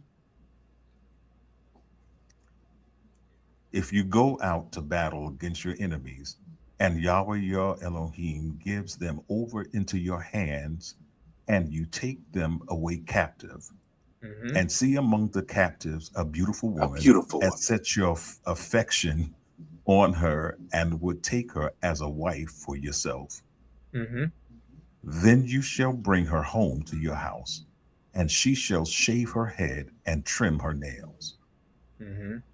She shall also remove the clothes of her captivity, and shall remain in your house and weep for her father and mother a full month. After that, you may go into her and be her husband, and she shall be your wife. All right, so here's the stop right there.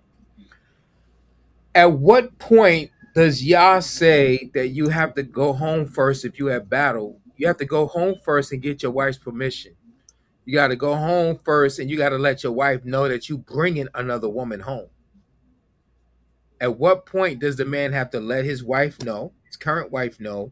At what point does he have to get the current wife's approval, permission, or notification before he could bring this other woman into his home? Oh, that's in Genesis chapter 51. Okay, Genesis 51.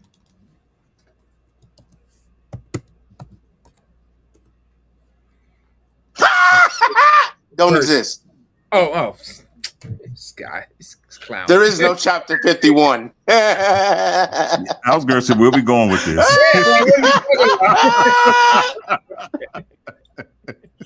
There is no Genesis chapter 51.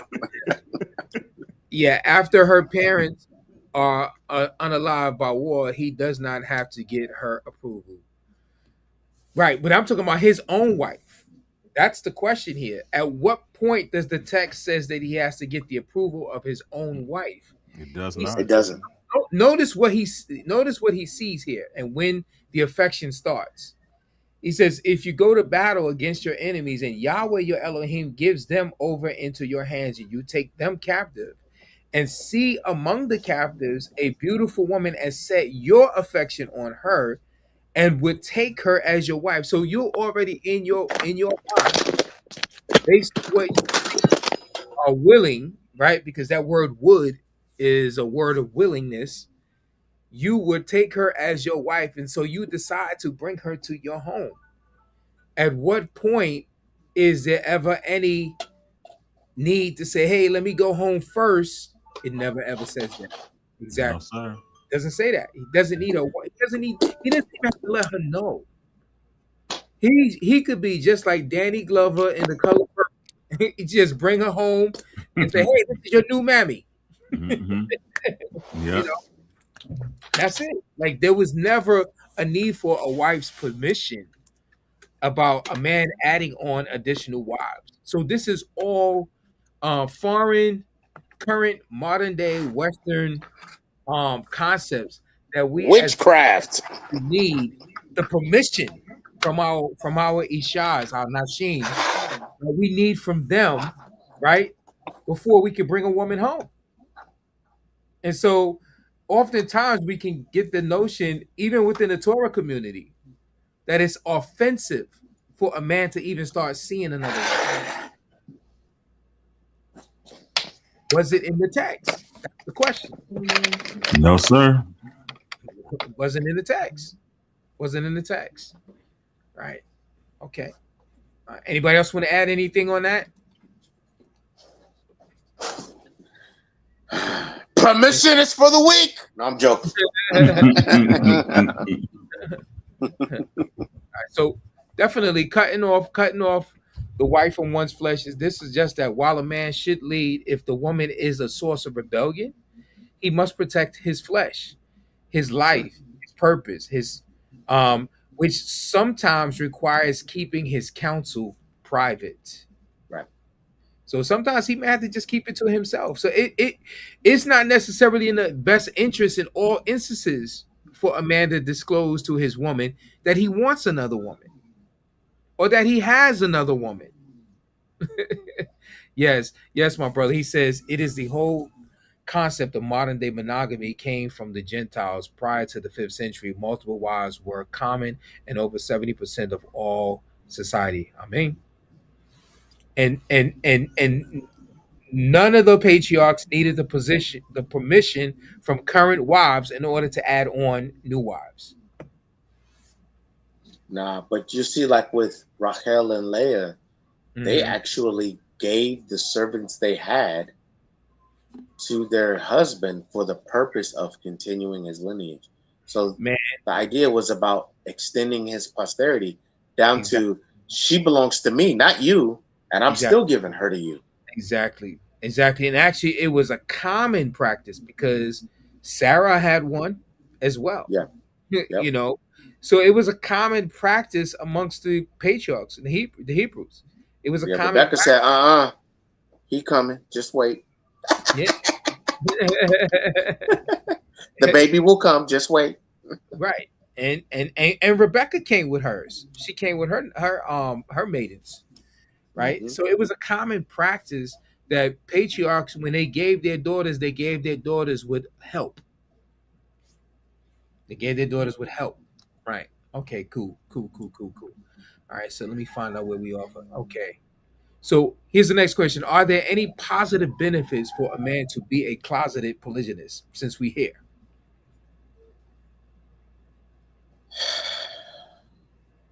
Are there any benefits to it? Yeah. Peace and quiet.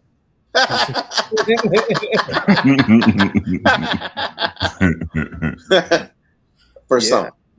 Yeah. Well, obviously, if you have immature women. Yeah. Listen, Brother Torah said, he described, I mean, it seemed like it saved his father a whole lot of hell. Yeah. Right? The 5 families. It gave him a whole lot of conflict. But we don't know, but we don't know that. No, we don't. Like, we don't. It could have, in the weird, like, for example, like, I wouldn't have suspected that any in-laws, right, from one wife would be extremely loving and accepting of the children that comes from the other woman, and vice versa. Yet, both of my in-law sets were.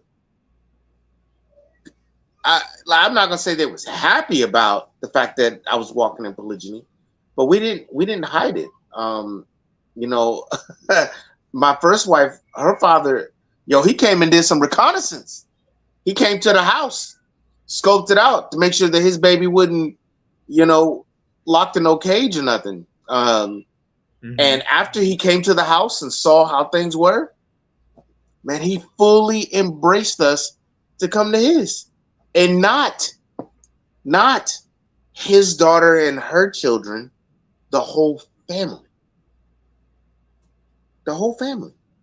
And that's how both of my sets of in-laws are. So I wouldn't have necessarily thought, hey, when this becomes known, everybody's going to be accepting, because that's not everybody's story.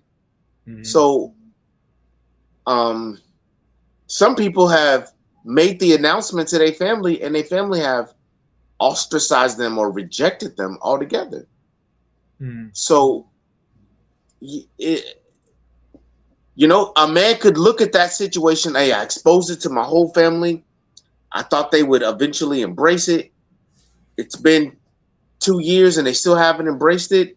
I was better off if I had kept everything separate and, you know, and dealt that way, then exposing it, because I may be ultimately causing my children to miss out on the relationship with grandparents or aunts and uncles or whatever, all because of a decision I made.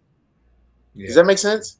So that's a reason. It's a good reason. When it comes out, though, they're gonna hate you. So it doesn't matter. They're gonna hate you for waiting. But you know, some people wait. You know, don't wait, and they still hate you. So Yeah. Okay. But what about now? Let me see what happens. We touched on this point earlier, right? And we're talking about positive reasons. Okay, brother Tor, you want to add to that before I say something? No. You know, I think again. Yeah, go ahead. No, I was just going to say that again, when you're talking about different generations, things went on with different generations. My father's generation, he was born in the late 20s, 1920s. He was 15 years older than my mother. So of course there were a lot of things that were done back then that many of them got away with. And when I say get away, I don't mean that in the bad sense. It was just that it wasn't monitored. You know, they did what they did, and they had, you know, all these families, and it was what it was. For me, especially in this time that we're living in, when I found out about the first set of children, then the second set of children that found us, our set, I found out how many other siblings. I loved all of them, and we embraced each other to this day. I mean, we love on each other, we call each other, we talk to each other. It's a great thing. And that's why I really don't like that it is hidden, because family needs to know, blood needs to know blood. Family needs to know family. I agree. Yeah. Yeah. I mean, there certainly have been siblings who actually hooked up, right? Because they didn't know they were related. They got married, consummated, and they didn't know that they were married. So yeah, that's brother and sister. Brother and sister. By way of their daddy. Yep. Yeah. Mm-hmm. Yeah, for sure. Definitely, there's good stuff coming out of his. All right, so here, are there? But sometimes the issue is that there's trauma on the family side that they haven't dealt with, and they project that onto you and polygyny, because it doesn't matter that you're trying to be upright, yashar about it. It's the fact that it hits home for them, and they got to now deal with themselves dealing with your situation. Exactly. All right, I'm done. Go ahead. Yes. Psalms 85:11. Could you bring that back up again, Sister D? Most so-called believers respectfully don't have a clue about true biblical marriage. Love and respect to the platform and family, 100%. Continuing sharing the truth. All praise Yah, all praises to the Most High. Thank you. Well, are there ever any positive benefits for a man to be a closet polygynist man? Preservation of the family unit. I mean, he understands the situation. He knows the women that he deals with. Right. So he makes that decision based on him dwelling with his women according to knowledge. Right. Financial stability. Right. It's cheaper to be quiet. Right. And the ability to continue covering his wife while he works through the spiritual transitions privately. Right. Or just to make sure that his children, because now we live in a system where your children can literally be taken outside of your home, right? And being raised into, and it will be primarily in the home of your wife, right? So back in the days, 150 years ago, right, the children stayed with the man, right? Now, you know, the courts give the children, in most instances, they give them to the mother, especially if she's been a stay-at-home mom, right? Right. So the wisdom of a serpent, and this is Matthew 16. Let's go here. Wisdom of 10:16. 10:16. 10:16. Could you read that, brother Yahuwah? Sure, hold on.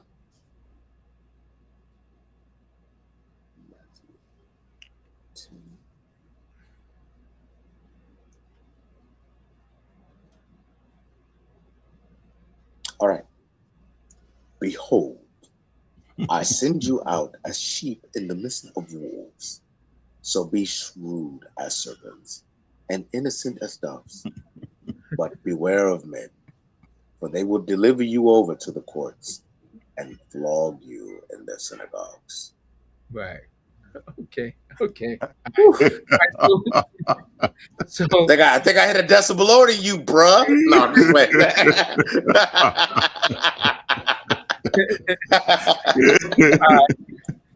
okay. So what are the pros and cons for the woman? So my wife gonna be like tonight, baby, you did it, you did it.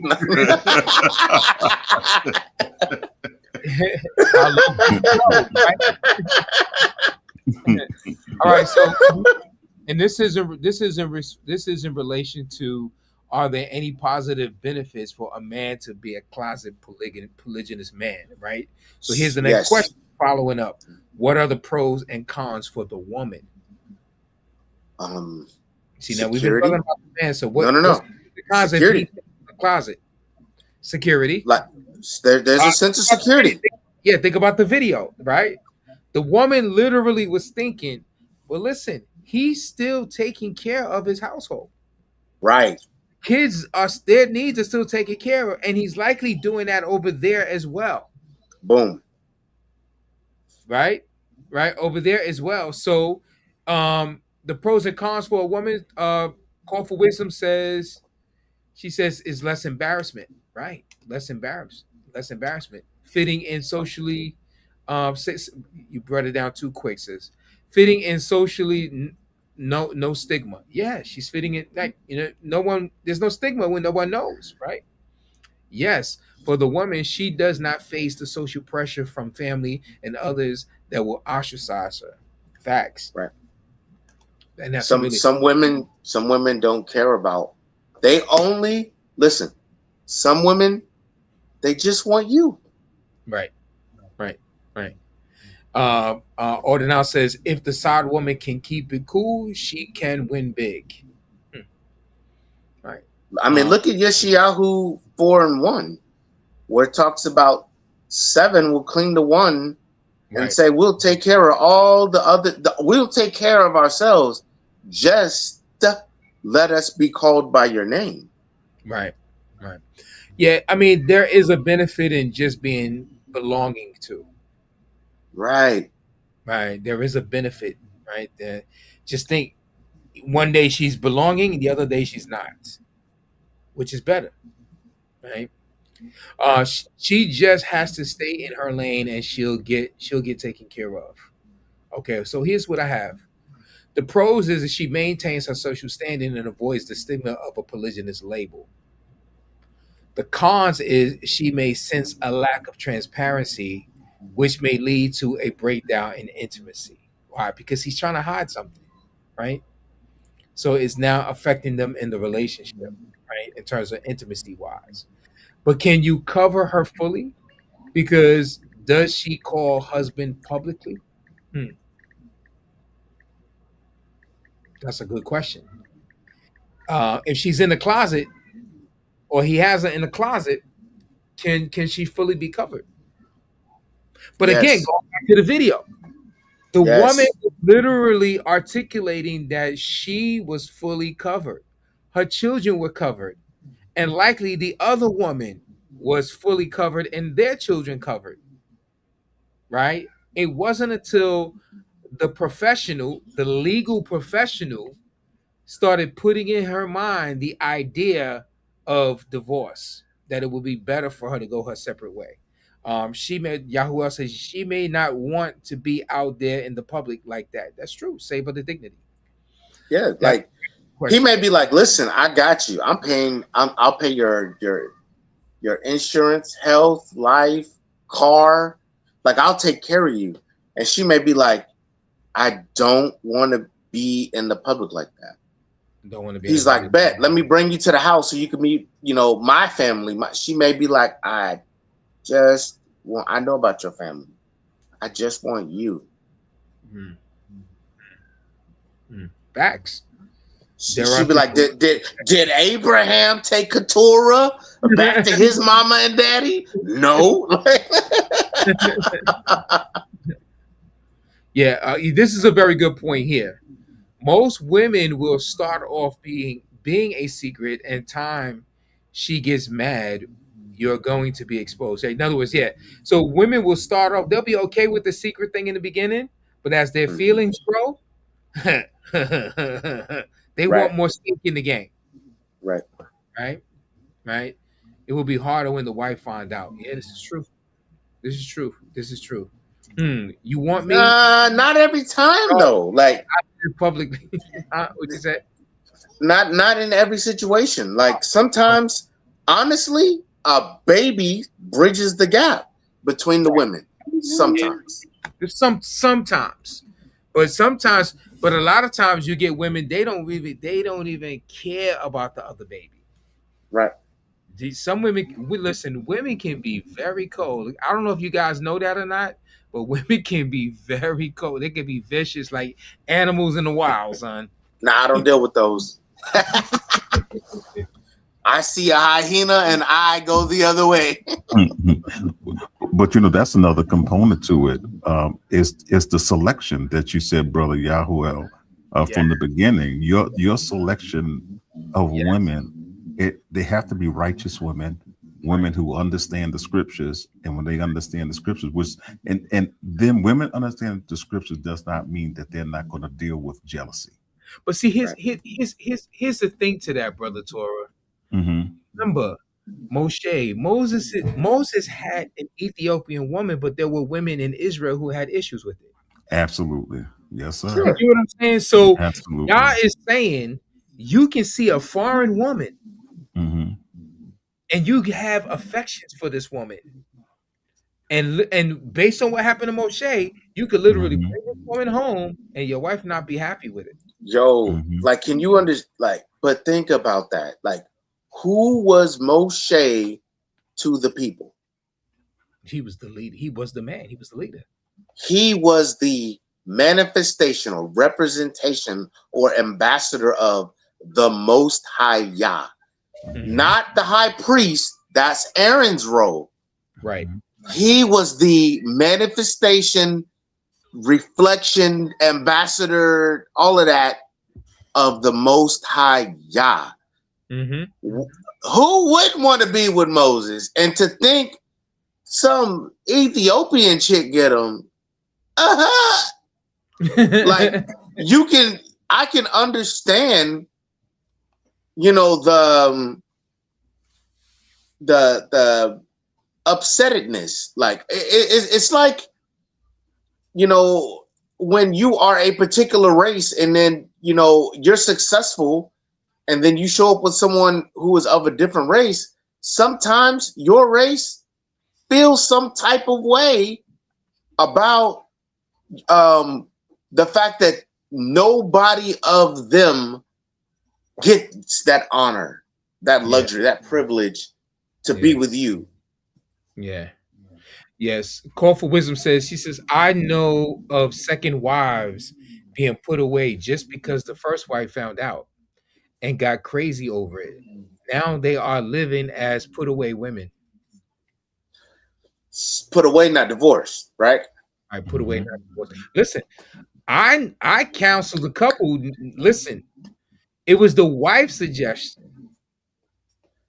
for him to take on another one. He wasn't even with it. The wife was like, listen, I want you to have another woman. And the wife, all right, he meets this woman. Brings the woman, and the wife says, "Oh no, I don't want her. Not her.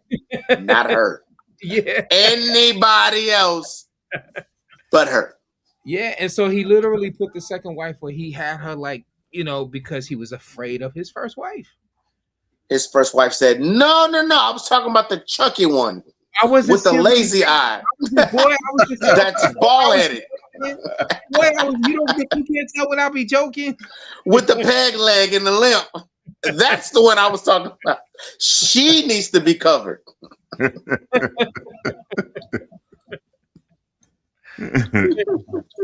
Or your sister Miriam, she did not like it either, and she was not Moses' wife. Yeah. I mean, listen. Yeah, but I'm saying like it. Mhm. The idea, like we deal with this in the very here and now, present today. Like Yes. when athletes, brothers, take on wives that are not Another sisters. community. Right. Yeah. Sisters get upset Yeah. that he took her on. It doesn't matter that he's happy or Yeah. that she fulfills him. None of that matters. It's the fact that there is now one less brother checked off the list.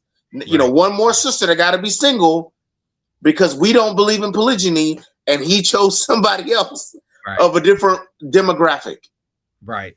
But imagine the scenario: you bring home this captive woman, to make her your woman, and your wife sees her, and she's not happy with the situation. She got 30 days to figure it out. What else, right? There's going to be 30 days to figure it out. There's going to be an exchange, right? Right. But how can someone like calls her by the well and asks, "Where is your husband?" Like Yeshua asked. Okay. Elaborate. He's at home. Speak in pronouns. They only mad because there is one less high status brother. Right. Yeah, true. That is true. But if you're not making six figures, they're not looking for you. Exactly. So let's go to the next question. What are the negative effects, right, of a man being closeted? We kind of like touched on some of it earlier, right? What are some of the negative effects of a man being cramps? When people get discovered in the closet, it's never a good thing. Right. Somebody's getting whooped that day. Yeah. Who is somebody? Did I hear a sound in the closet? Right. Is that somebody breathing? Is that a camera phone?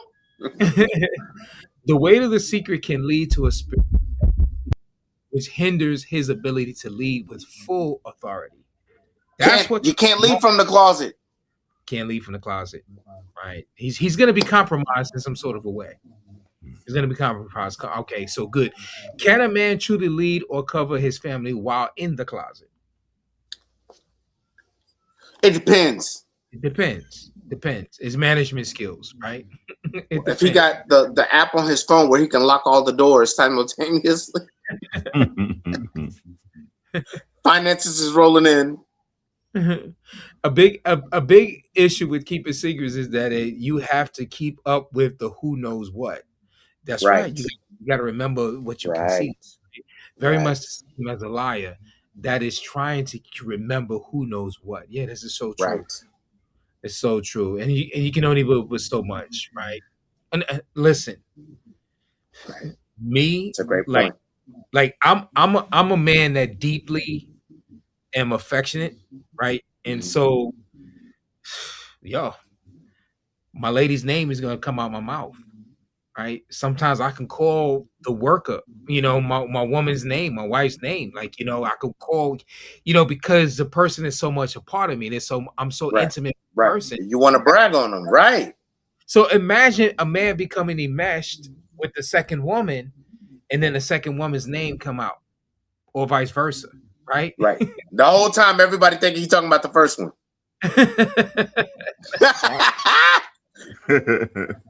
Exactly. But I'm talking about to the women. So, right. The second woman's name is coming out to the first woman while he's with the first woman in an intimate moment, and vice versa. Yeah. Or sleep, talking in his sleep. And it's just talking in his sleep. Subconscious. The subconscious. Right. Been there, done that. Been there, done that. Susie, you're the one for me. Oh God. That was the wife hitting him. All the wives got to be named Lisa.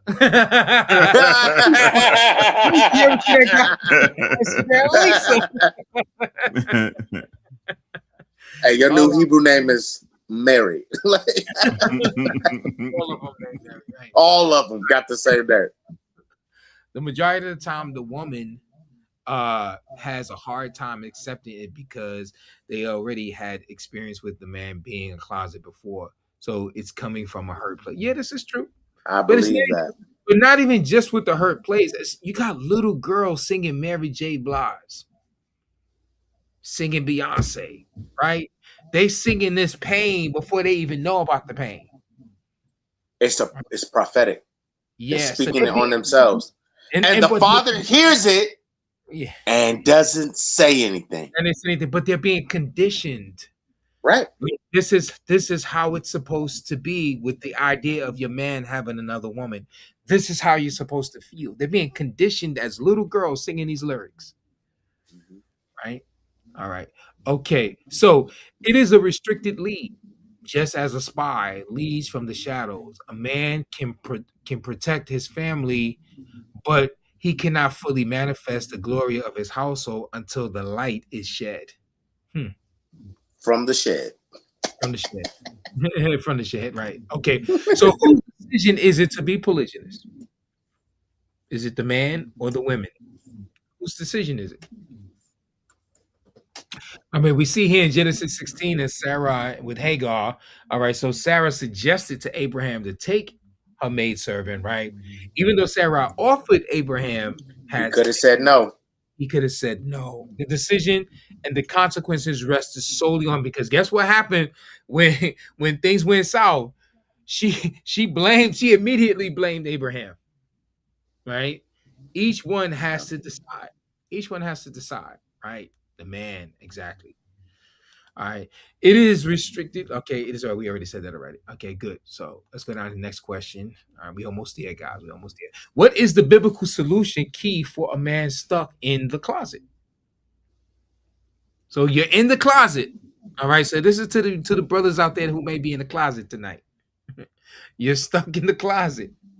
You don't want to open that door, right? What is the biblical solution or key for a man stuck in the closet? Hold on, I got you. It is found in Genesis chapter 51. No, I'm joking. And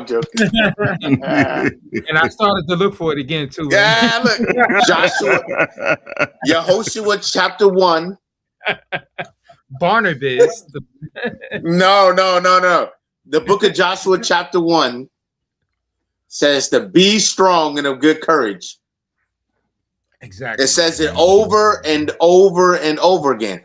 Right. The Most High tells Yehoshua, if you want to be successful like Moses was successful, and Moses was polygynist, right, you got to be strong and of good courage.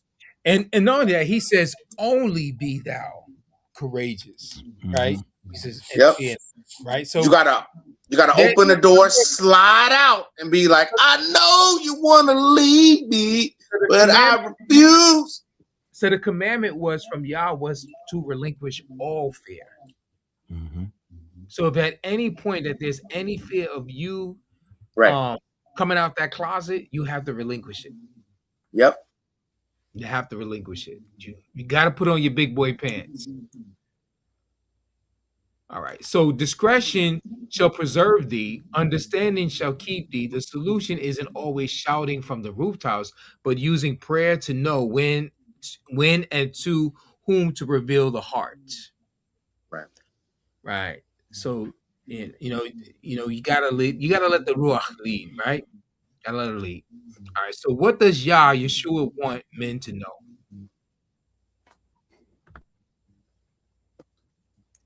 Fear not, I have redeemed you. This guy. He wants you to know you don't have to fear, in this walk. It is about walking in the authority that he has given unto you as a man. It's about knowing how to, go to the altar, so that you can get the blueprint for your family. Once you know that, then you can really, really lead, in authority and not in secrecy. Right. Okay. Well, here's some wisdom in scripture. All right. The truth shall set you free, but not always. You know, not always. Look, the truth can get you locked up. Micah 7:5 says this: keep the doors of thy mouth from her that lies in thy bosom. So there is a time where you shouldn't say something to your wife. And that's a fact. Or the woman that lies, that's what the passage is saying. You know, I mean, you think about it, even as a king, you know, or just let's fast forward this. Let's just say you are a person and you work for the government. Let's say you work for the CIA. You're married, right? The FBI. There's just certain things you just cannot tell your wife. Because if you told her, it could potentially cause her to get killed. Right? You can't tell her, right? And so that's just the reality. Just because she's your wife, it does not mean that she is the most high to you. Right. She's not your master. She's not your Messiah. Right? She is someone that Yah has given to you to help support you. And your right hand doesn't have to, if she is your hand and then you got another hand over there, your right hand doesn't have to know what your left hand is doing. Doesn't. And as a leader, sometimes you have to reveal one thing to one that you don't necessarily reveal to another. Right. You know, everything doesn't have to be disclosed. It doesn't. We've been accustomed to this. We've been told that this is the way it's supposed to be in marriage, but that's a Western prescription, Westernized prescription, right? This directly supports your point. Scripture warns that sometimes, even with those closest to you, you must exercise caution to protect the mission Yah has given to you. Right? And the mission is always given to that man, not to the woman. Not to the woman. Right? She's not the pastor. Right? So you don't need to consult her on what you need to tell the congregation. Right? Right. Yeah. No fear. Right. Okay, good. All right, good. Okay, so how can a man avoid being closeted polygynist? How can a man avoid it? So we already talked about how it could be challenging, it can have a strain on his leadership. It can cause a stressful situation, it can affect the intimacy in his home, right? He's living a double life. Sure. How can he avoid being a closeted polygamist? Deal with mature women. But what if he's already has a woman that comes from Babylon with him? That comes off the plantation with him. Not everybody's situation is that they were raised in Torah and they went out, they had a father that went out there and got a woman from Abraham's father's land, right? Right. Not everybody comes from that. Most of us are coming out of Babylon. And we're coming out with wives and children already. Be upfront if this is your chosen life. I like that, brother. Great bit. Yeah, go ahead, brother. Yahweh.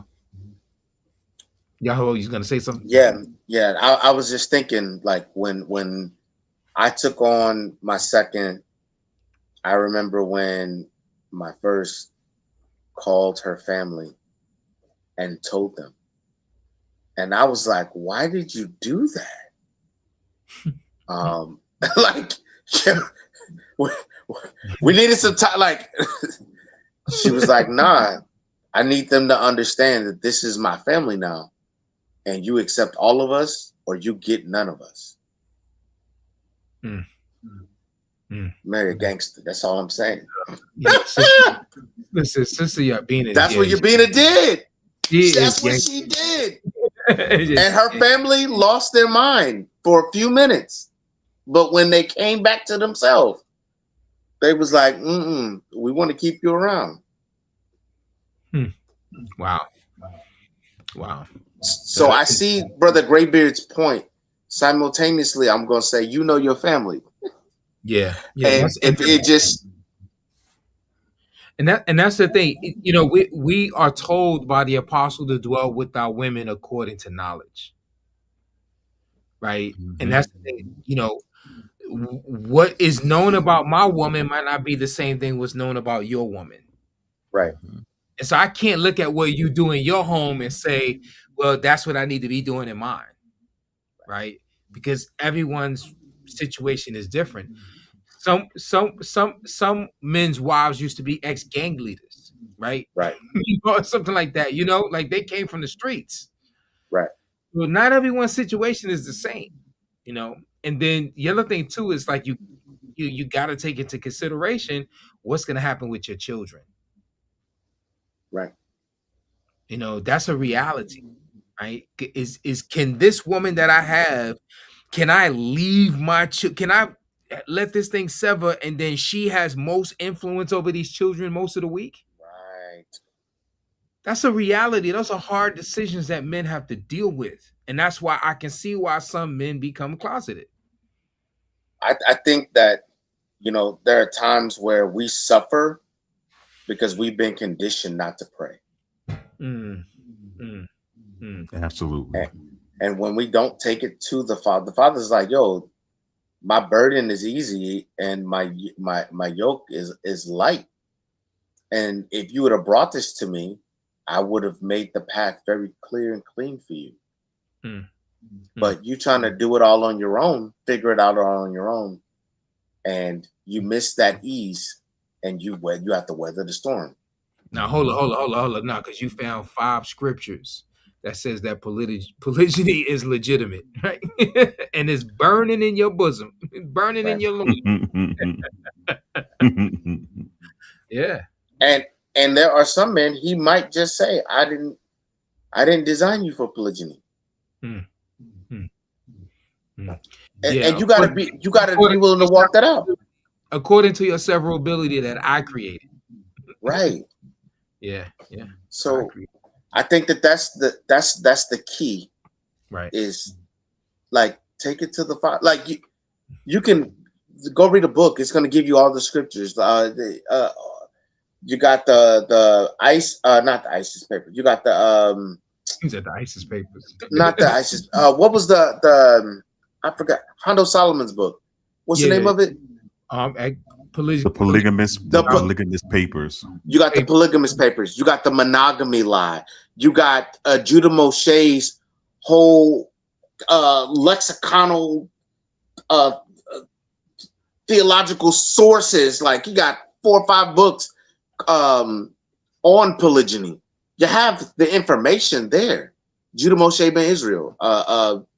What is his? I forget the name of his. Anyway, the information is there. That ain't even something that you gotta like research. People have done the work, written books, and they are available. The Unwritten Rules of Polygyny, that Judah Moshe ben Israel. Yeah.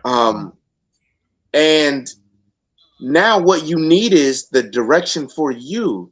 The direction for you is you're not going to find it in a book. You're going to find it prostrate before the Most High. Amen. And that's the reality. And he will guide you through the process. That's the way it's supposed to be. I did not know how we were going to walk this out when it was my turn. But man, here we are. Wow. One day at a time, one step at a time.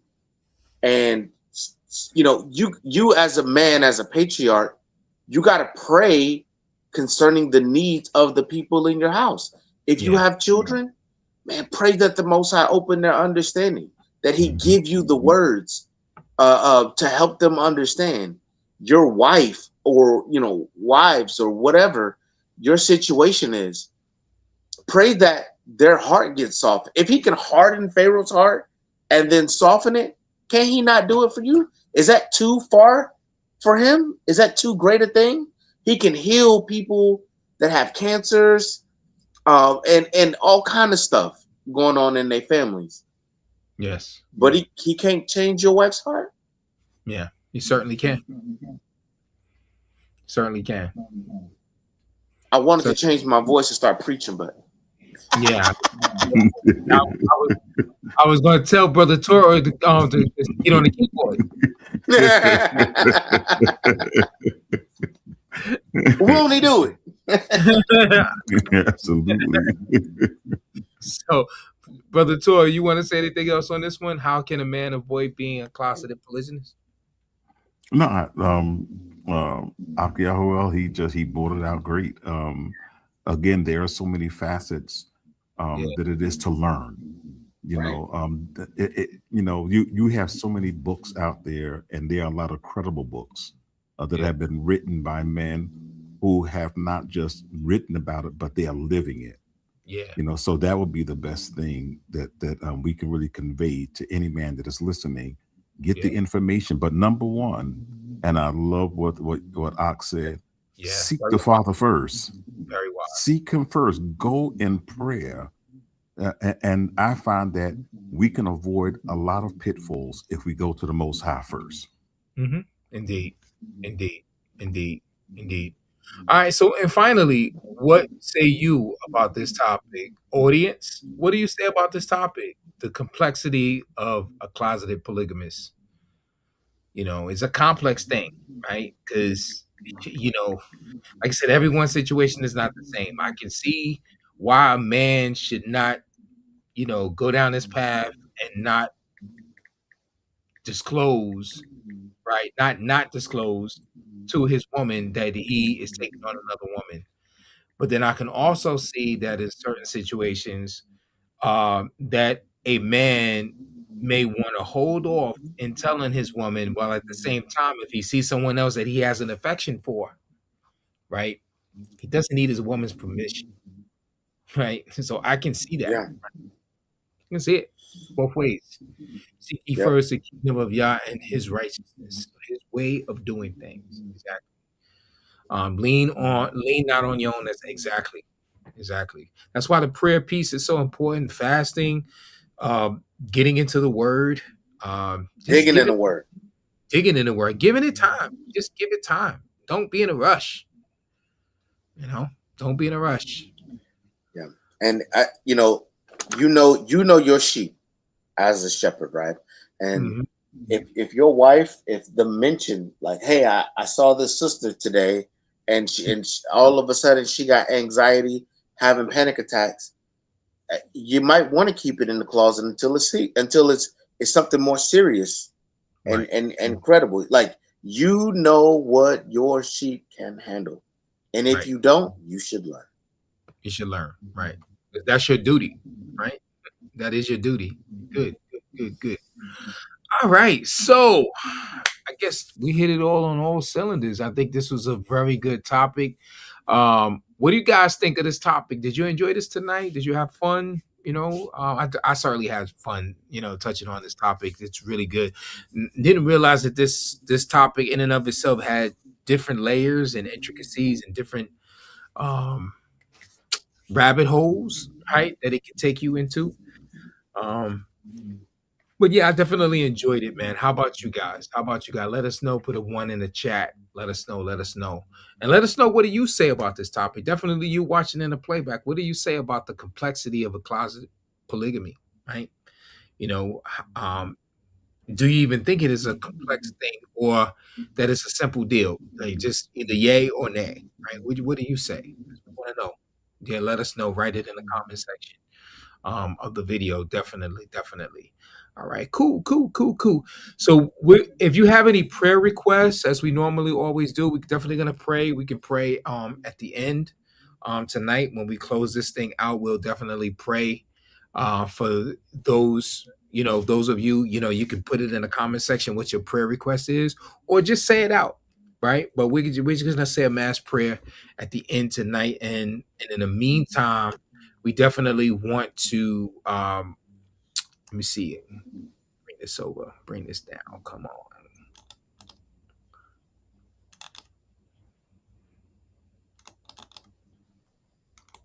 Here we go.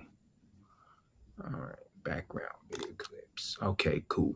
So definitely in the meantime, while we do that, I want to announcements for tonight. I want to do this first. Let me go over here and bring this announcement. It works so well when I have Call for Wisdom here helping me out. But Not that. The most prophesied event in all of Scripture is the restoration of Kol Israel. And that restoration begins where it always has, in the home, under proper biblical headship and authority. The Kingdom Restoration Conference is back for its second year. Join us in Knoxville, Tennessee, July 9th through 12th as we gather to study Torah, explore headship and patriarchy, and learn how to build family, clan, and tribe the way Scripture intended. This year's speakers include Aubrey and Dr. Rujane Killian, Dr. Yonatan Baruch, Teacher Pete Rambo, Mike Allen of Digging in the Word, Ryan Ridgely, Jared Cheshire, and Deborah Augustine of Call for Wisdom, presenting and leading breakout sessions to guide you toward the restoration of Kol Israel. Seating is limited to just 200 participants, so don't wait. Register today at kingdomrestorationconf.com, and we look forward to seeing you there. The most prophesied event in all of Scripture is the restoration of Kol Israel. All right. Cool. We're back. Sister Deborah, is there anything else we did not? Hello. Yeah. Hey, welcome back. Welcome back. I was there. I was here, but I was having fun watching you brothers just do it. It's so nice. You was chilling. You was chilling in the alley. I was chilling in the alley. It was fun. Chilling in the alley. We have a Shabbat coming up, and the topic for today. Can I announce that for you? Yeah, please. So it's about enemies and the fine line between love and holy hatred of sin. So. Oh yes. There's a fine line between, with your enemies. Do you love them or you hate them, right? And we want to delve into that. This thing, love, hate. We're going to talk about the legitimacy of love and hate, or can you have both, or should you only have one, right? We're going to delve into that this weekend on this Shabbat, on that thin line between love and hate, right? Definitely. Also, I had to put everyone in the same banner. So if you want to get in contact with anyone that's up here, of course, you have Sister Deborah, Call for Wisdom. This is the call letters of her channel. And then you have the contact Aki Yahuel. This is his email address if you want to get in contact with him. If you have any questions for him or comments or what have you. And then, of course, last but not least, our Torah apologist. He is the one who is responsible for all of the music that we play up here on the platform. And this is how you can get in contact with him if you want to get a hold of some of his music. Okay? So, yeah. That's it. I have one more question about the conference. You know the answer, Brother Mike. Does one ticket cover a man and his whole family? Yes, the registration fee, but that's different from your lodging, right? That's different from your lodging, and even with the registration, it only pays for like maybe one meal. And then with other meals, one meal on one day, another meal on another, but for any extra people, you're going to have to pay for extra meals, right? Or you bring your own food, however you do it, however you slice it, right? Wherever you decide that. So when you go onto the website, they do have hotels where the actual conference is going to be at, as well as the adjacent hotels, right? That you can go stay at as well. So all of those are things, other arrangements that you would have to make aside from registration. So the registration does cover each person in your family. So whoever you bring with you, there's that one-time fee, the registration. All right, cool. But definitely, we would love to have as many of you there. We get to see you in person, Sister Deborah and I. This way we'll get to, instead of virtual hugging, we can actually give you a real actual hug. Yeah. Many of you, we see you in the comment section. We can talk, break bread together, and really chop it up, and really get to know each other from a real person to person, real life, non-virtual, right? Aside from the screen, right? Yeah, but yeah, definitely, we look forward to it. This July. So, anything else to be announced before we go further? Not. I'll ask Brother Torah apologist if you be so kind to close us out with a word of prayer. Appreciate it. Abba Yah, we thank you for this night. We thank you for the subject matter that was studied on tonight. We thank you for opening up the eyes of our understanding that cause us to be more enlightened.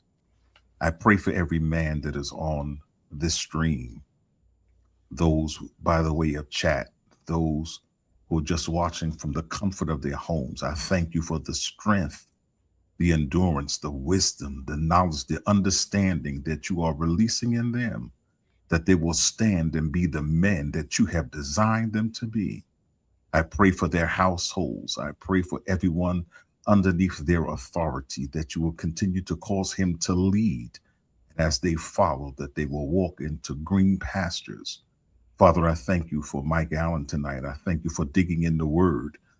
Thank you, Father, for every prayer request that has been made on tonight. We pray and ask that you would hear their petition and that you would answer it. We decree, we declare, and we proclaim that it is done based upon your righteous word. And we thank you, Father, for all things. In the name of Yahushua HaMashiach, we pray. Hallelujah. Hallelujah. Amen. Amen. Thank you so much. I really had a good time with this tonight, guys. All right. So let me just pull this tab over. Okay. Go back over, sharing this tab.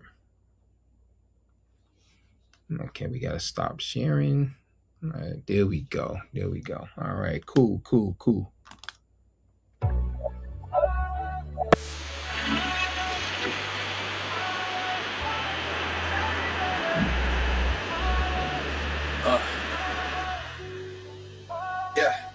Hey. Yeah, I'm moving in alignment, every step divinely timed. Favor follow where he sends me, got that kingdom on my mind. Ain't no fear when he's before me, every giant gotta fall. Got his word up in my spirit, when he calls I give my all. Walking righteous, walking bold, dripping holy, dripping gold. Purpose locked inside my soul, yeah, I'm living what he wrote. Light up the path, and I'ma walk that way, kingdom assignment. Every single day, I was made for this kingdom purpose. Stepping out, yeah, I know it's worth it. He designed me, yeah, on purpose. Every battle, I scratch the surface. Moving power, no more nervous. Chosen vessel, I'm in service. Raise a banner, higher, higher, higher. Kingdom life, that holy fire.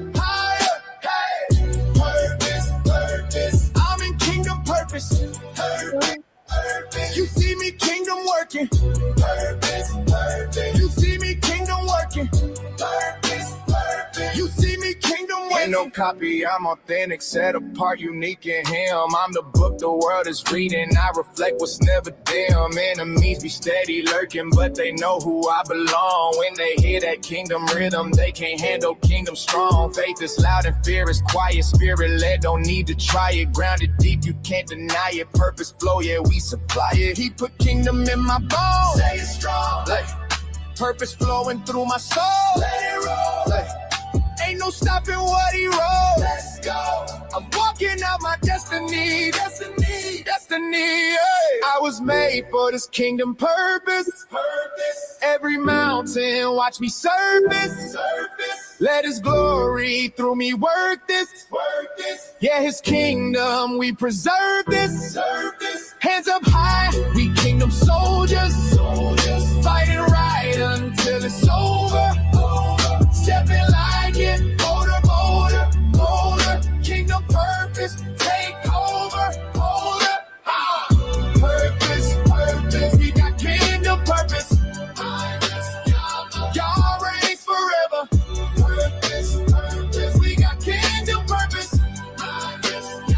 Y'all reigns forever.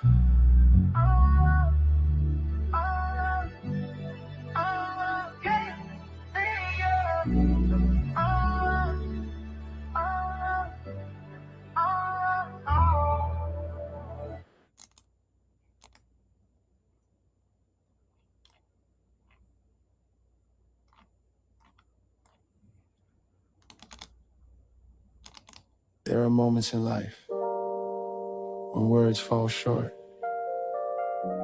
when grief sits heavy on the chest, when sickness whispers fear into the night. But there is a name that calms the storm in the soul, a name that mends what the world has broken. That name is Yahweh.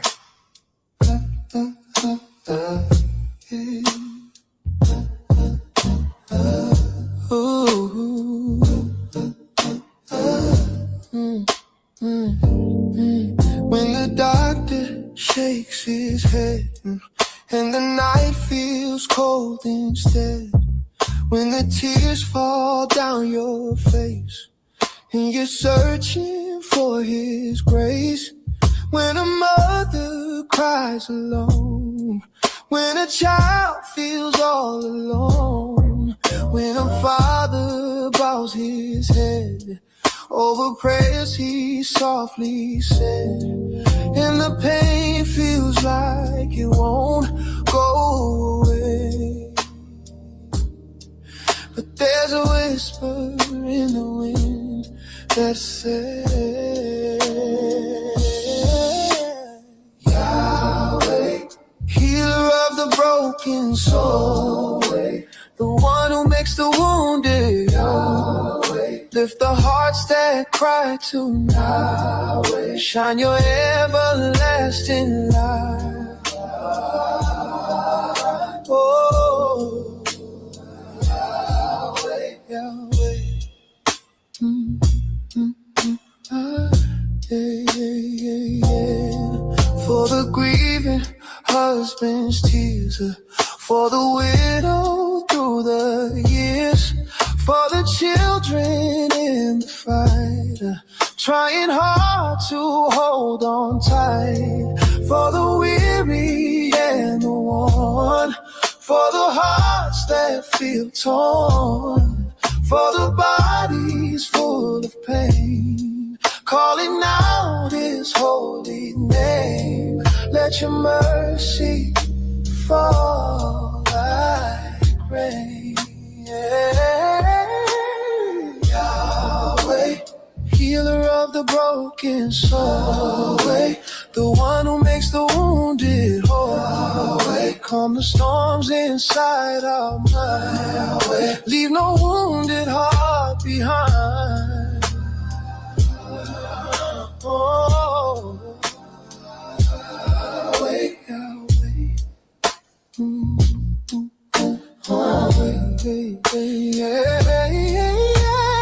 Yahweh, touch the hospital rooms tonight. Yahweh, touch the mothers crying in prayer tonight. Yahweh, touch the fathers trying to stay strong tonight. Yeah. Lift the sons, lift the daughters, bind every broken heart, restore every weary soul. Let your healing flow from heaven to earth right now. Yahweh, heal us now. Yahweh, we call your name. Yahweh, restore again. Yahweh, Yahweh, Yahweh, Yahweh, healer of the broken soul, the one who makes the wounded whole. Lift the hearts that cry tonight. You are life, you are life. For every heart listening tonight, let your peace fall over them. Heal their bodies, restore their hope, strengthen their faith and soothe their souls in your name, Yahweh. Ooh, Yahweh.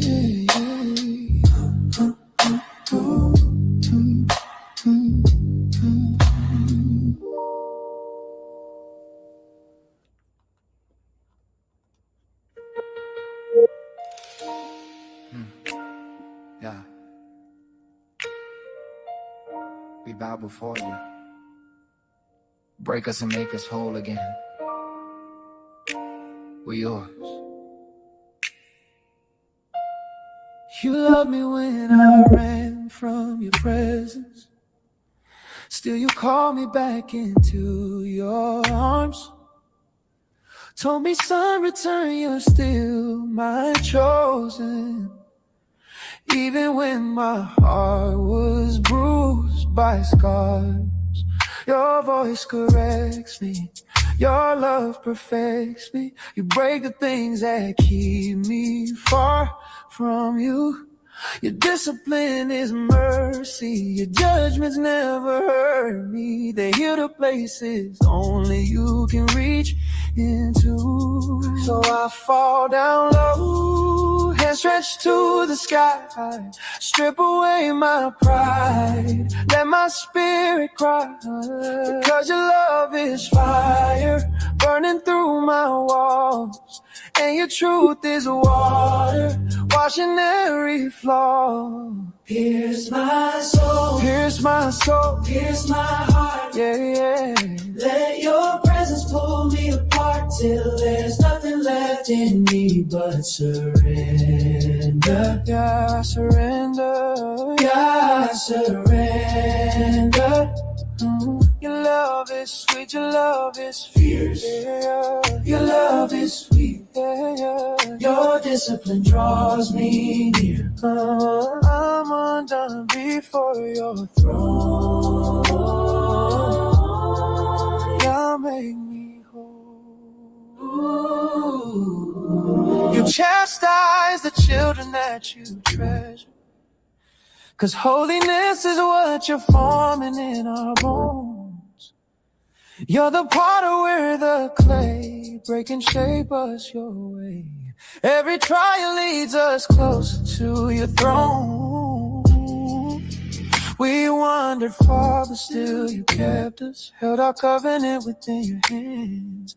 Even in correction, your heart shows affection. You discipline the ones you choose to stand. Now we fall down low, every burden lay. Your presence is the place where fear and doubt fade. Your love is mighty thunder, your mercy is a stream, and your discipline awakens who we're called to be. Pierce my soul, pierce my soul, pierce my heart.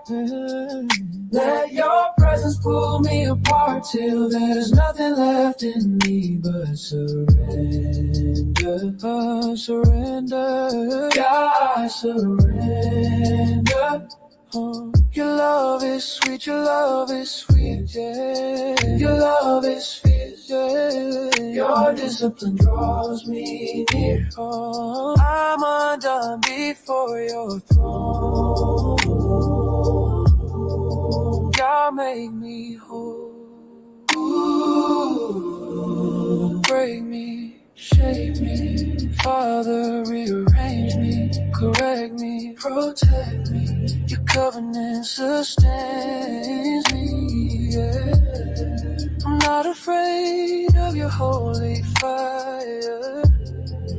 Burn away every wrong desire. Take my heart. Take my will. Take.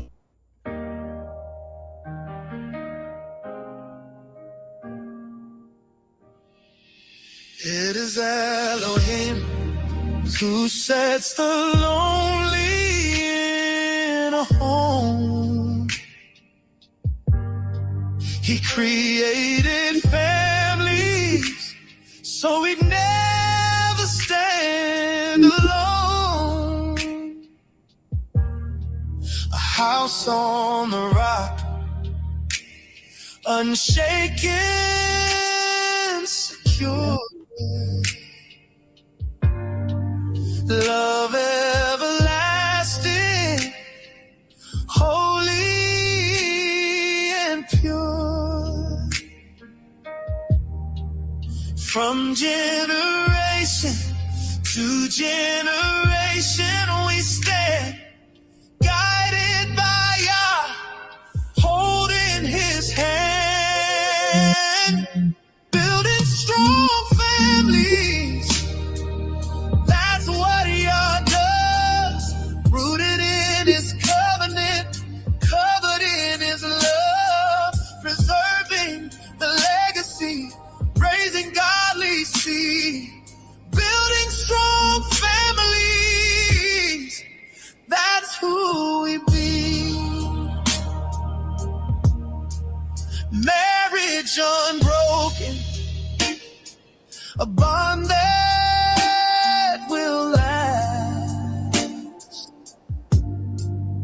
wisdom for children, a future steadfast, wealth and honor, the fruit of his plan, households united, led by righteous man. Every promise of Yah, faithful and true, we walk in his order in all that we do. Building strong families, that's what Yah does. Rooted in his covenant, covered in his love, preserving the legacy, raising godly seed, building strong families, that's who we be. Standing together through trials and tears, yeah, is our strength, dispelling the fears with his guidance. We conquer our strife, building strong families, the heart of our life, in laughter and joy, in heartaches we share. Every moment together shows how much we care. Through storms and the light, we dance in his grace, building strong families, a beautiful place. Building strong families, that's what Yah does. Rooted in his covenant, covered in his love, preserving the legacy, raising godly seed, building strong families, that's who we be. So let's lift our voices and sing of his truth, of families united, the joy of our youth. Together we flourish, no challenge too tall. Building strong families, we're answering the call. Building strong families, together we thrive. In the arms of our loved ones, we truly arrive.